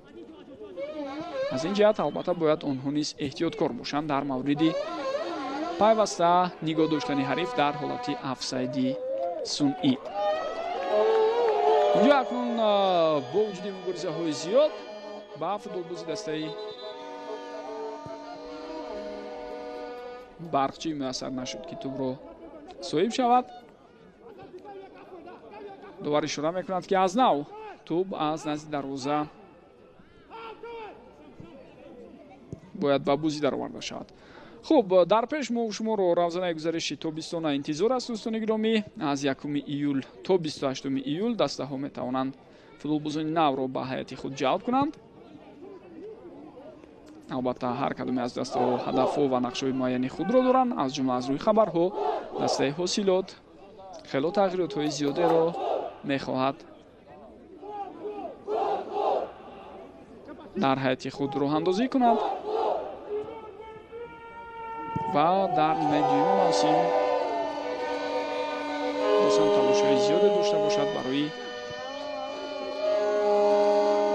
беҳтар кардани мавқеи худ.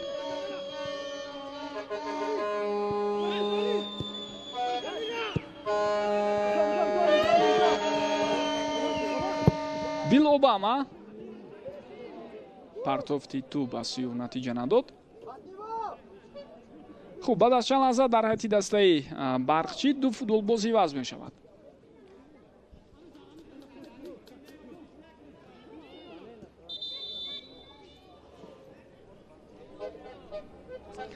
инак тағйиротҳо омода ҳастанд. аз майдон гирифта мешавад Фредрик Асанте, рақами 11 ҳамлагари марказӣ ва ба ҷои ӯ рақами 63 Шерзод Раҷабов мебарояд.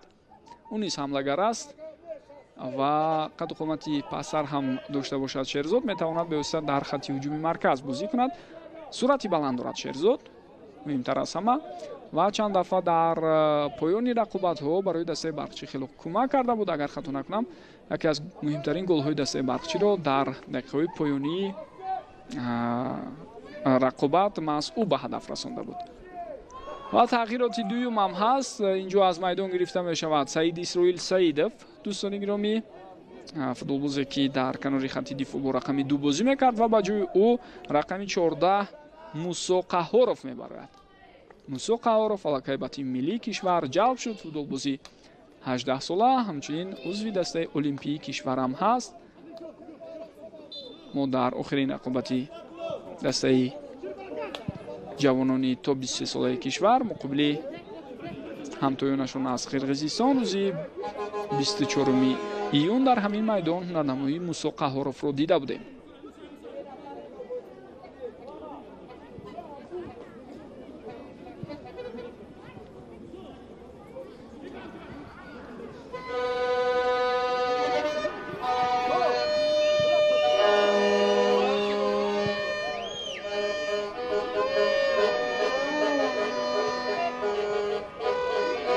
Азизбек Далиев.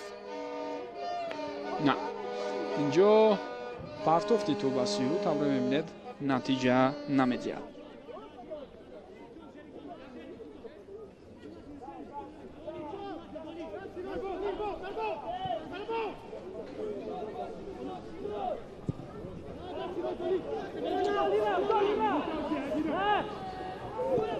хело олӣ буд инҷо талошҳои футболбози дастаи барқчӣ ва эътирозе ки мо мешнавем, ин эътирози мухлисони дастаи ҳосилот аст вобаста ба ҳолати қаблӣ.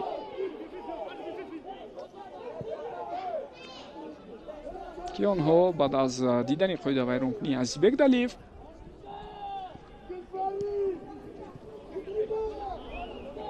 дарҳол мавҷи норозигии худро зиёд карданд.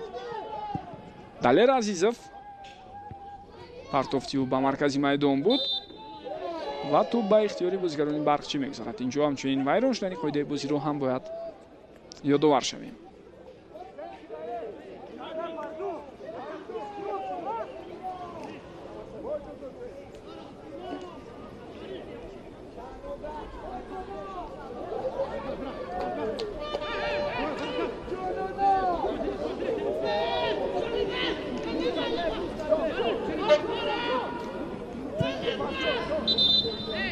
хуб, ҳоло довар ишора карда истодааст ки то ӯ иҷозат надиҳад, ту бояд ба бозӣ дароварда нашавад. инак иҷозат шуд. ирсоли тӯб ва ин як партофти аслан нозарур буд.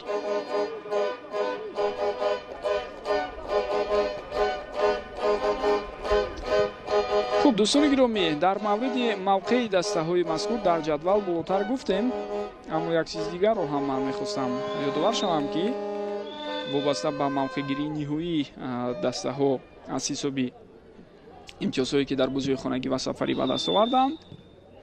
دسته برقچی در خانه خود 6 بازی گذرانیده 7 امتیاز به دست آورده است. امروز هفتمین بازی این تیم در خانه‌اش است و از حساب کسب امتیازها در خانه این تیم در زمینه نهم جدول قرار دارد. فرصتی بسیار خوب میتوانست پیدا شود ولی مهربان غفارزاده طور دیدیم این حالت رو برطرف کرده توانست. او نیز پای برد که خطر و خطر میتواند اینجا بیشتر شود زیرا دروازه‌بان کمی دیرتر از موقع خود برآمد و مهربان خودش این حالت رو رفع کرد.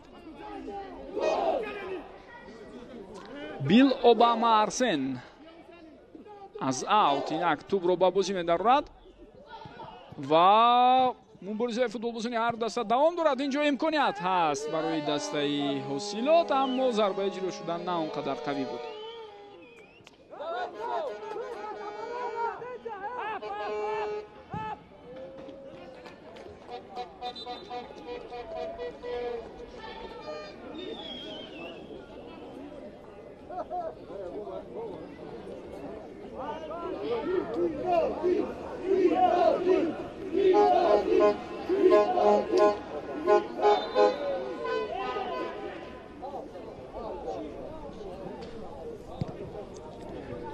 در نوبت خود دسته حاصلات دوستان گرامی از بازی سفری نیز آنقدر امتیازهای زیاد به دست نآورده است.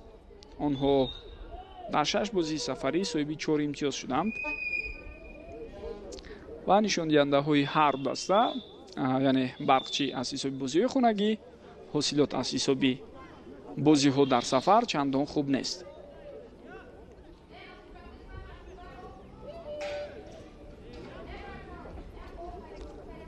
اینجا طور ما دیده ایستادیم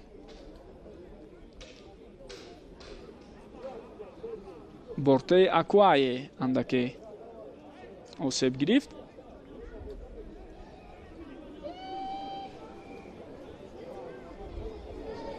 ولی جدی نیست، از جای خود برمیخیزد و این فوتبال باز رقابت رو باید دوام دهد.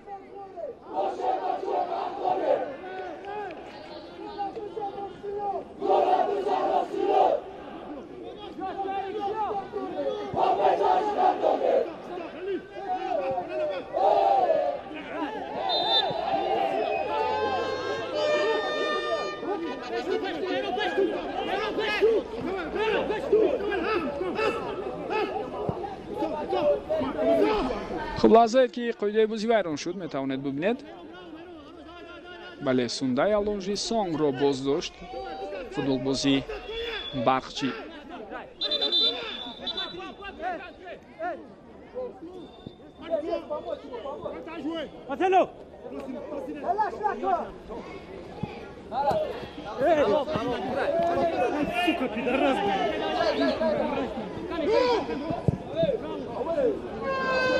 партофти навбати ту ба канори чап азизбек далиев акнун ба ин канор гузаштааст. ирсоли туб аммо тавре мебинед барои ҷовидон хушбахтов имкон пайдо нашуд то тубро нигоҳ дорад.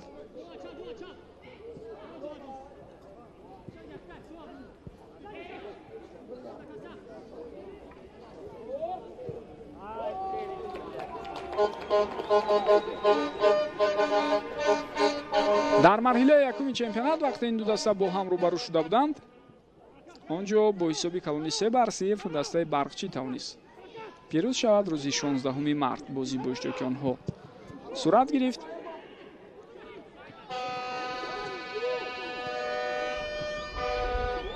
ва дар ҳамон бозӣ 3-0 дастаи барқчии шаҳри ҳисор комёб шуд.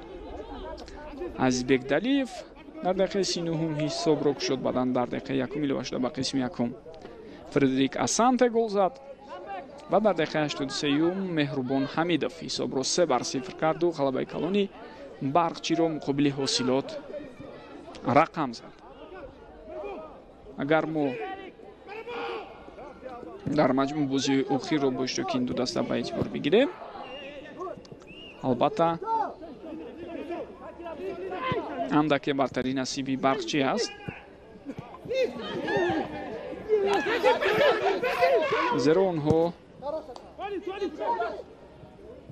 дар 5 бозии охир тавонистанд 3 маротиба зидди ҳариф комёб шаванд. як мусовӣ асту як ғалабаи дигари дастаи ҳосилоти Фархор. ҳосилот бо ҳисоби 3-0 дар бозии якуми соли 2024 тавониста буд ҳарифи имрӯзаи худро шикаст диҳад. умуман дар соли 2024 вақте ду бор бо ҳам рӯбарӯ шуданд, як бозии мусовӣ худӣ меёфту, як бозии дигар бо ғалабаи дастаи ҳосилот. зарба аз масофаи дур аз сӯи Ислом Зоиров, аммо тавре мебинед бениҳоят ноаниқ.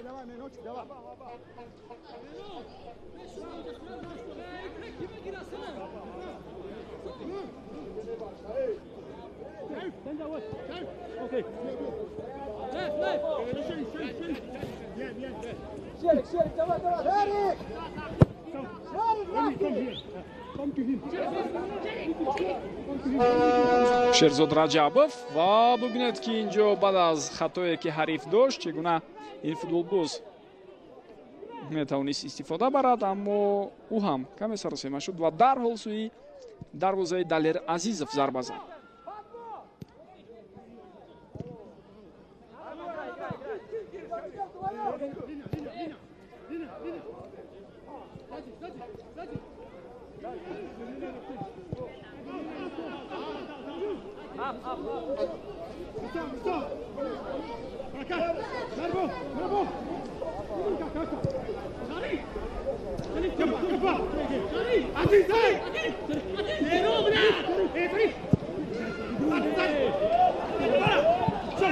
фурсати бениҳоят хуб ва голи зебое дар рафти бозии имрӯза. дақиқаи 72-юми рақобат ва Сундая Лонжисон чӣ гуна олӣ аз фурсати худ истифода мебарад.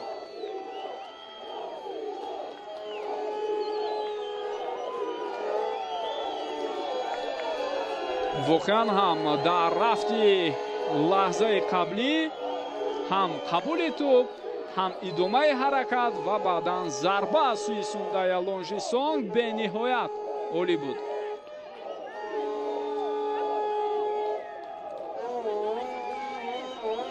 ҳоло дӯстони гиромӣ, мо шумо саҳнаи такрориро мебинем. ирсоли тӯб аз сӯи Фаридун Шарипов буд аз маркази майдон ва бубинед ду дифогари Канури уман дифогари Канури ва баъдан марказии дастаи Барқчӣ дар ҳамон лаҳза пешироҳи Сундая Лонжисонро гирифта натавонистанд. офсайд умуман нест, ӯ ба дарунтари ҷаримагоҳ даромаду баъдан зарба зад. дарвозабон ҳам кӯмак карда натавонист. Макуае Готсон тавре мебинем сари вақт аслан вокуниш нишон дода натавонист дар ҳамон лаҳза.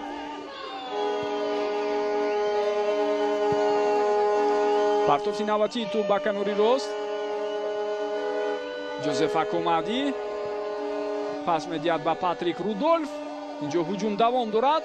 боз як ирсоли дигар аз канори рост ва вазъияти хатарноки навбатӣ. Муҳаммад Шарифи Саидхоҷа бо сар зарба зада истодааст, вале каме баландтар. бисёр ҷолиб буд ҳуҷуми навбатӣ ҳам бо иштироки футболбозони дастаи ҳосилот ва бубинед чӣ гуна ирсоли хубе аз канори рост ба ҷаримагоҳ равон карда мешавад аз сӯи Фирдавс Чақалов. баъдан ҳамдастааш зарба мезанад, аммо каме баландтар.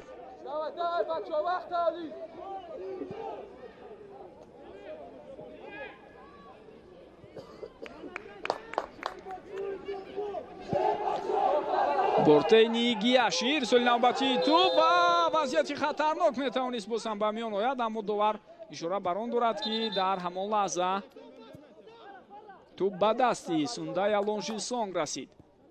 биёед бубинем. инҷо низ ирсоли бисёр хуб. бале, бо дасташ тӯбро барои худ мувофиқ кард барои давом додани ҳуҷум. дар ҳамон лаҳза Сундая Лонжисон як-ду қадаме дигар пеш мемонд ё каме дигар бо суръаттар ҳаракат мекард, шояд барои ӯ фурсат пайдо мешуд барои пешдастӣ кардану аз ҳариф гузаштан ва давом додани ҳамла.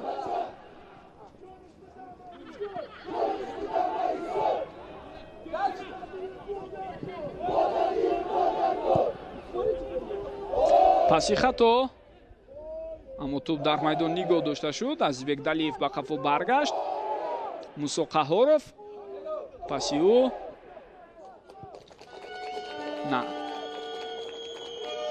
Онана Ландри Жайрус дар ҳолати қаблӣ хато карда буд. боз як партофти дигар ба канори чап. инҷо акнун дар мубориза тавре мебинед. хело ва хело фаъол аст. Сундай Алонжисонг ва баъдан Меҳрон Мадаминов қоидаи бозиро вайрон мекунад зидди Фаридун Шарипов.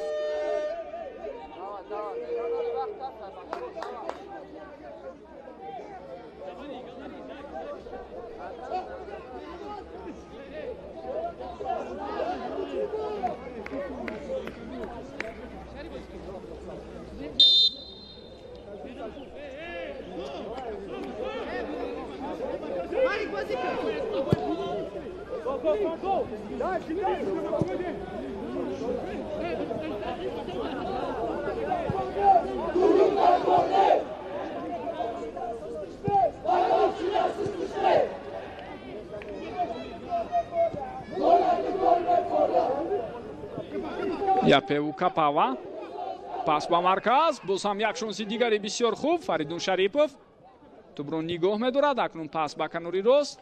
Ҷозеф Акомади, идомаи ҳаракатҳои ӯро мебинем ва аз Мусо Қаҳоров гузашта натавонист. Азизбекдалиев, ин паси ӯ ба Шерзод Раҷабов натиҷа намедиҳад, зеро Шерзод дар ҳамон ҳолат ҳеҷ имконе надошт ки аз Бортей Акуае пеш гузараду тӯбро гирад.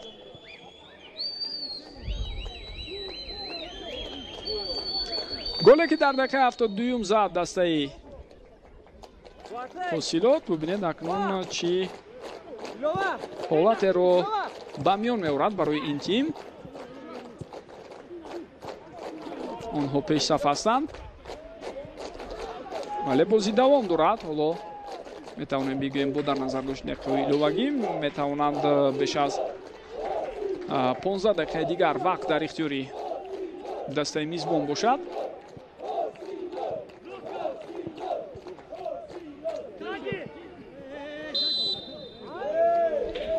ва Муҳаммадшарифи Саидхоҷа дар лаҳзаи қаблӣ ба хато роҳ дод.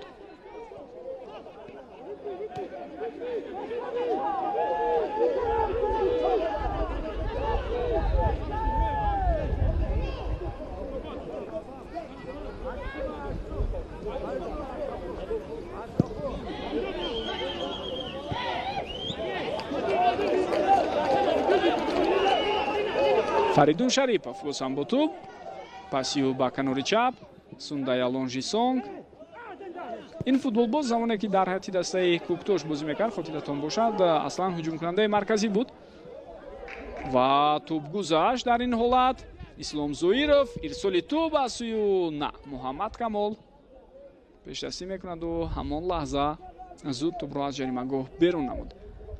хуб, дар ҳайати дастаи ҳосилот бошад тавре мо мебинем Сундай Алонжисонг зиёдтар дар канори хатти ҳамла бозӣ дорад, махсусан дар канори чап ва хело хуб ба ҳуҷумҳо пайваст мешавад. ӯ Патрик Рудольф дар нақши ҳуҷумкунандаи марказӣ аст.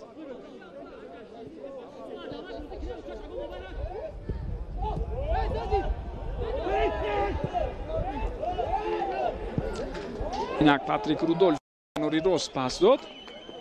Ҷозеф Акомади низ бениҳоят фаъол аст. умуман сегонаи футболбозони хатти ҳуҷуми дастаи ҳосилот хело ва хело фаъоланд ва бар замин кори бузурги футболбозони хатти миёнаи майдонро ҳам бояд ёдовар шавем ки дар якҷоягӣ Фаридун Шарипов, Муҳаммадшарифи Саидхоҷа ва Ислом Зоиров хело хуб бозӣ карда истоданд ва маҳз онҳо бо тӯб пайваста бозигарони хатти ҳуҷумро таъмин мекунанд ва як шонси дигар. инҷо фурсат буд, аммо Патрик Рудольф аз имконияти худ истифода накард.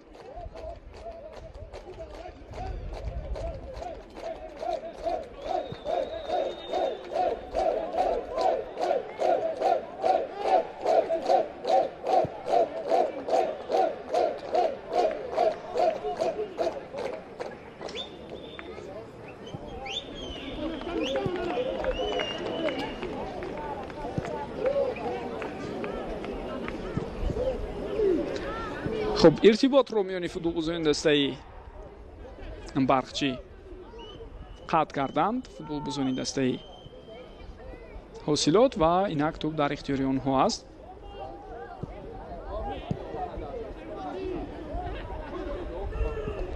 шерзод раҷабов пас медиҳад ба Фаридун Шарипов ва паси навбатии ӯ дарҳол ба ҳамдастааш Сундая Лонжисонг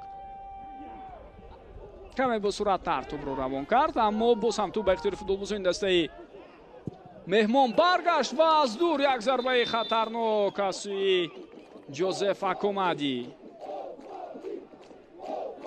саҳнаи такрориро мебинем.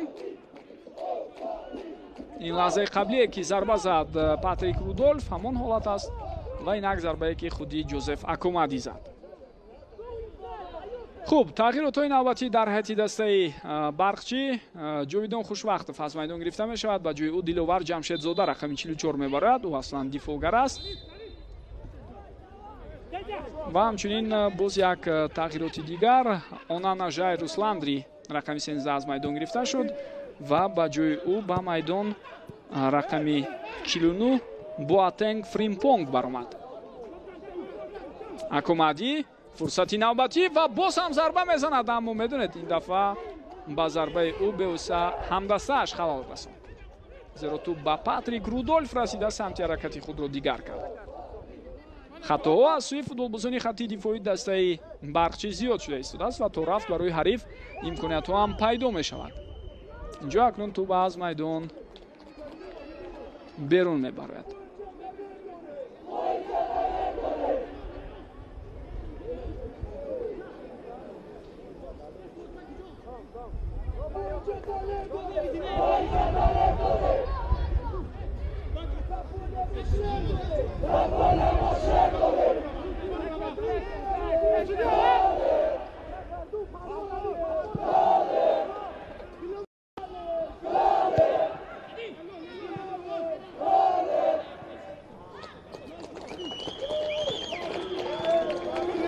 худи футболбози дастаи барқчӣ дар ҳолати қаблӣ афтид ва тӯбро аз даст дод.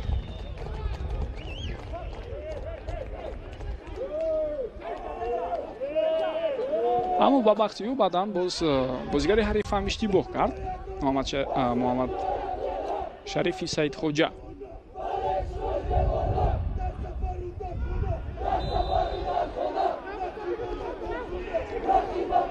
тавре болотар гуфтам, дар маҷмӯи бозии имрӯзае ки ҳам барқчиву ҳам ҳосилот нишон дода истоданд, бисёр як рақобати хуб, пуршиддат ва дидание буд.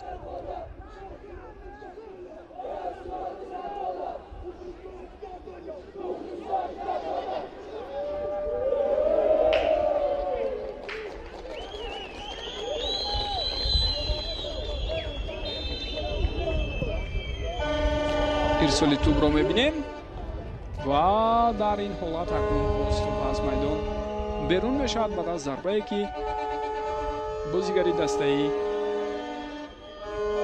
барқчӣ дошт. баъд аз гол аслан имконияте барои дастаи барқчӣ пайдо нашуда буд то ҳамин ҳолат, вале зарбаи задаи онҳо тавре дидед хато рафт.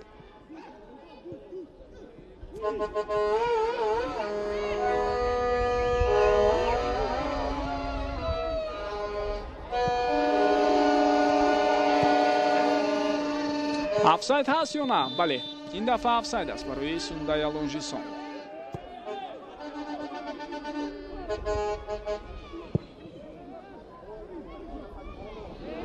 ва дар ин лаҳзаҳо тавре дида мешавад бевосита ҳангоми ба якдигар ирсоли тӯб саросема мешаванд ё дар маҷмӯъ метавонем бигӯем нофаҳмӣ зиёд аст байни футболбозони дастаи барқчӣ ки тӯб аз онҳо майдонро тарк кард.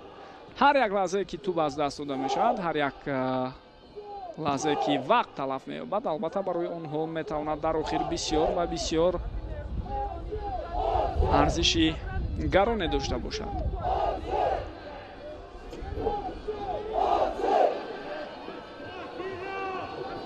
Зайниддин Раҳимов тавре болотар гуфтем, имрӯз бевосита аз марзи майдон истода ба шогирдонаш роҳбарӣ карда наметавонад, аммо کاری دستی او در هیئت دسته حاصلات خیلی خوب دیده می شود.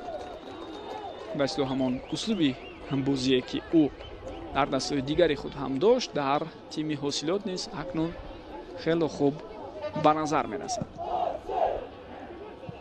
دومی سالیانی زیاد او به حیث مربی در دسته های نورسان جوانان کار کرد و سالهای اخیر باز هم میبینیم در لیگ اولی فعالیت خود را زینالدین رحیمов به حیث سرمربی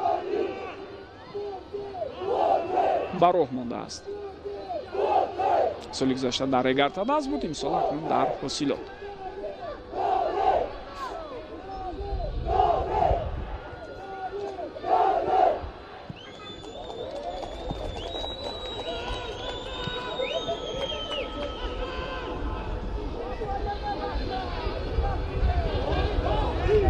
ادامه هجوم فوتبالبازان دسته حاصلات را اکنون نمیبینیم.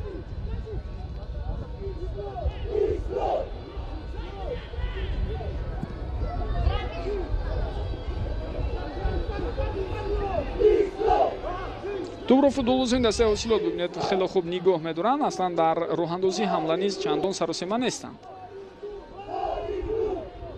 شیرزاد رجبوف، فریدون شریپов افتید، از جای خود او برمیخیزد. شیرزاد باشد توپ را نگاه داشت و به کناری چپ پاس داد. موسی قهارов ضربه را می‌بینیم یا نه؟ بله، اما خیلی هم بلند. دفاعگر کناری دسته برقچی در این حالت ضربه را خیلی و خیلی بلند و نوانیق اجرا میکنند.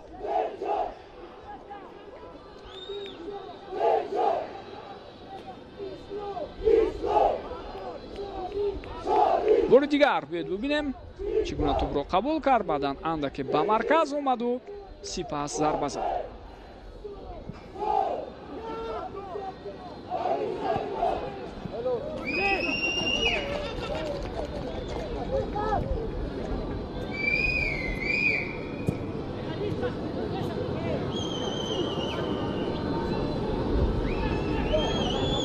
عزیزبек Далиев هجوم دوام دارد، زیرا توپ در اختیار فوتبالبازان دسته برقچی است، اما حالت قبلی دیده شد که چگونه فوتبالباز حاصلات کمی به حریف برخورد. Далиев هم از جای خود به فکرم برمیخیزد، زیرا دیده است که همدستانش هجوم را دوام میدهند. کمک او نیز لازم است در این لحظه ها و پرتافت توپ برطرف میشود از سوی فوتبالبازان حاصلات. Sunday Alonjisong توپ را فوتبالبازان حاصلات نگاه می‌دارند. فریدون شریپов پاس می‌دهد به Sunday Alonjisong. ادامه حرکت های این فوتبالباز را می‌بینیم. با تنهایی حرکت می‌کند پاتریک رودولف. نه، پیش راهی او گرفته شد.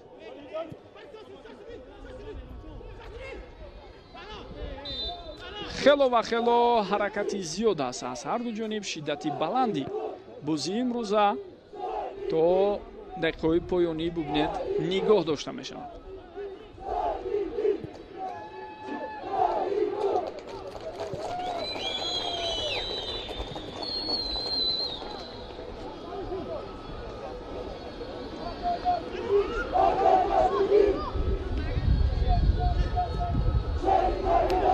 خطای نوبتی از سوی فوتبالبازان دسته برقچی و ببینید حریف امکانیت نوبتی را پیدا کرده است برای راه اندازی عکس الهجوم. فریدون شریپов با کناری راست توپ را روان میکند. اسلام زویرов توسط این کنار به هجوم میگذارد. خوب اکنون داور اشاره میکند که بازی باید دوام یابد.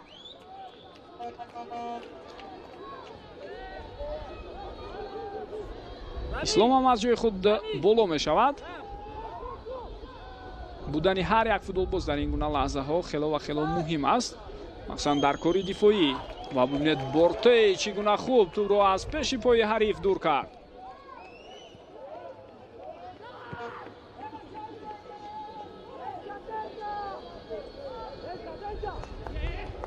خوب دقیقه آخرین دوستان گرامی،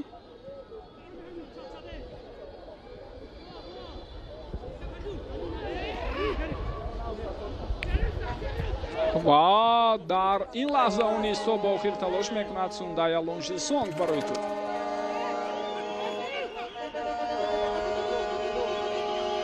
نامزدی اساسی برای و دست آوردن унвони беҳтарин бозигари ин дидор Маъсумдай Лонжесонг аст. дӯстони гиромӣ, хело ҳаракатҳои зиёд дошт дар майдон имрӯз. Инҷо Патрик Рудольф аз дур акнун дарвозаро хато ба нишон мегирад. умуман дар ҳамин замина низ бозигарони мо хело дучори мушкилӣ ҳастанд, яъне вақте зарбаҳо аз масофаи дур иҷро мекунанд аксари вақт зарбаҳояшон хатову ноаниқ мераванд. ман дар назар дорам дар маҷмӯъ бозигароне ки дар лигаи олӣ ҳунарнамоӣ мекунанд. хуб 5 дақиқа вақт илова шуд.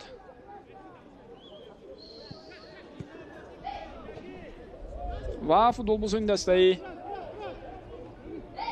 барқчӣ албатта дар ин 5 дақиқаи баъдӣ талош хоҳанд кард то ин ки бартарии ҳарифро аз байн баранду ҳадди ақал соҳиби имтиёз шаванд дар ин бозие ки дар хонаи худ доир карда истоданд. аммо оё ин кор барояшон муяссар мешавад ё на?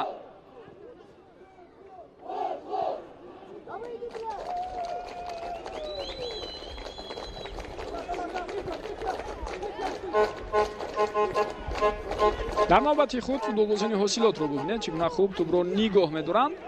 на, инҷо як партофти нодуруст акнун дида шуд. каме аслан метавонем бигӯем ҳамдигар нофаҳмӣ буд байни бозигарони ҳосилот дар лаҳзаи қаблӣ. меҳрон Мадаминов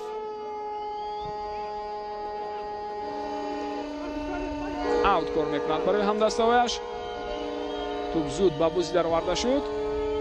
ирсоли тӯб бошад дар лаҳзаи қаблӣ натиҷа надод.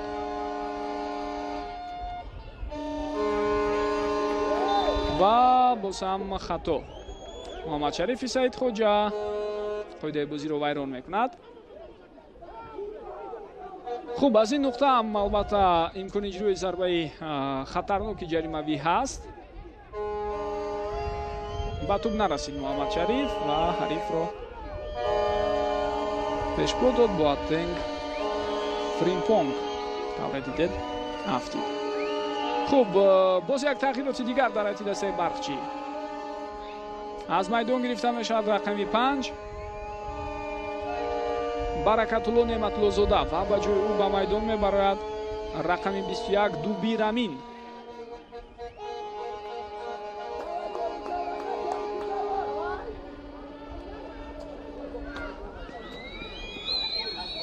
ин панҷумин тағйирот дар ҳайати дастаи барқчӣ аст. аммо дар ҳосилот дӯстони гиромӣ касе иваз нашудааст ва бояд бигӯям ки имкони интихоб барои ин даста хело ва хело кам буд. ҳамагӣ номи 4 нафар футболбоз дар ҳайати эҳтиётии даста номнавис шудааст. зарба иҷро мешавад ва бисёр хатарнок, аммо каме баландтар ва Азизбек Далиев дар лаҳзаи қаблӣ аз вазъияти стандарти зарбаро иҷро кард.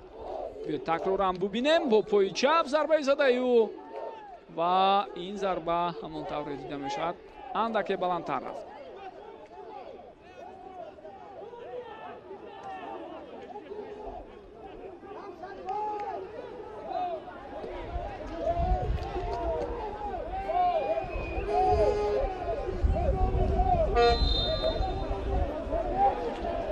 хуб, довар ишора карда истодааст ки зудтар тӯбро ба бозӣ дарорад Далер Азизов.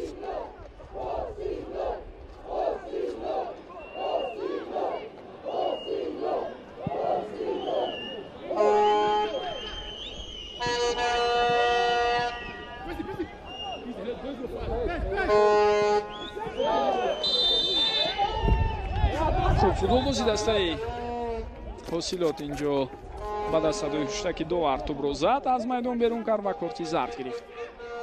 ин Япеву Кап на мазарат ин Бил Обама Арсен буд, дифоъгари канорӣ.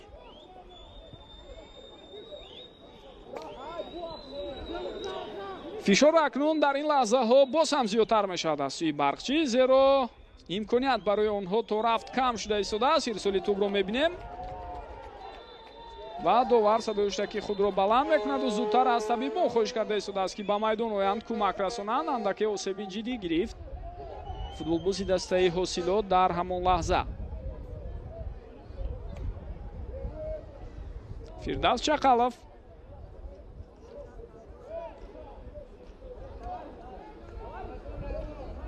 бибинем. Боатенг Фримпонг аз канори рост ирсоли тӯбро анҷом дод ва Фирдавс Чақалов албатта инҷо пешдастӣ карду аввалин шуда ба тӯб расид, баъдан бозигари ҳариф ба ӯ бархӯрд.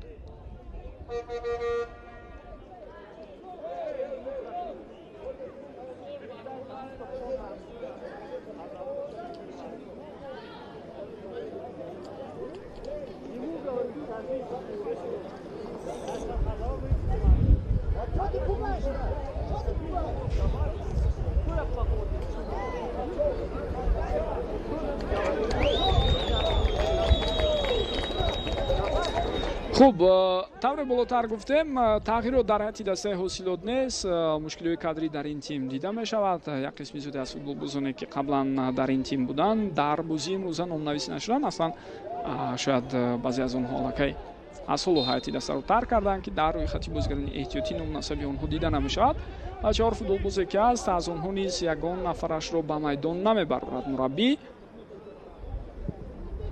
اصلا امکانیت محدود است و بهتر است با همین گروه فوتبالبازانی که در میدان هستند و نبض بازی را پورا احساس میکنند رقابت دوام داده شود. میگوید نجم‌الدین طالب فیاوری اساسی زین رحیموف در هیئت دسته حاصلات.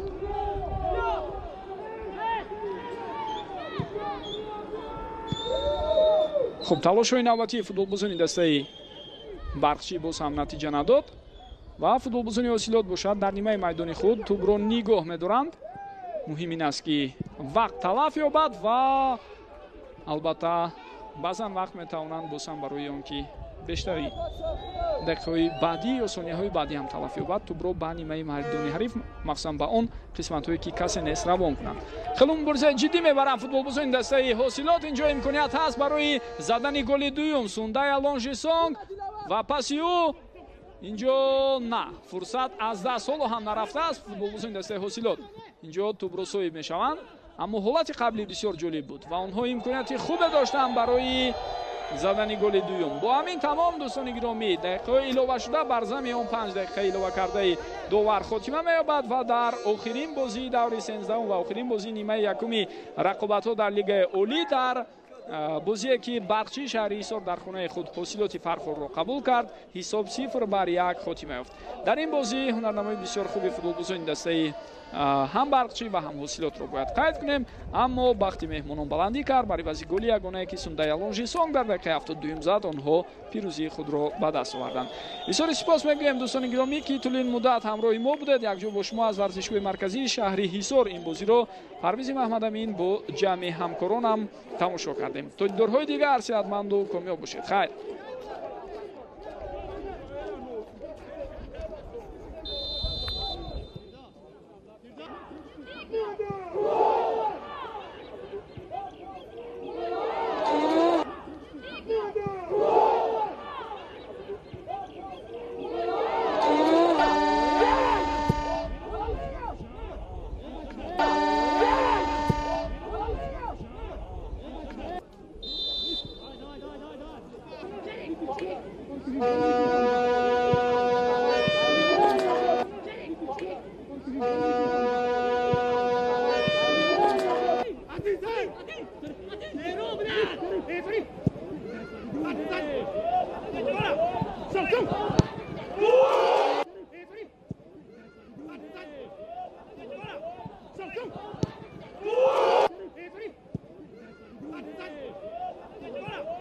Go!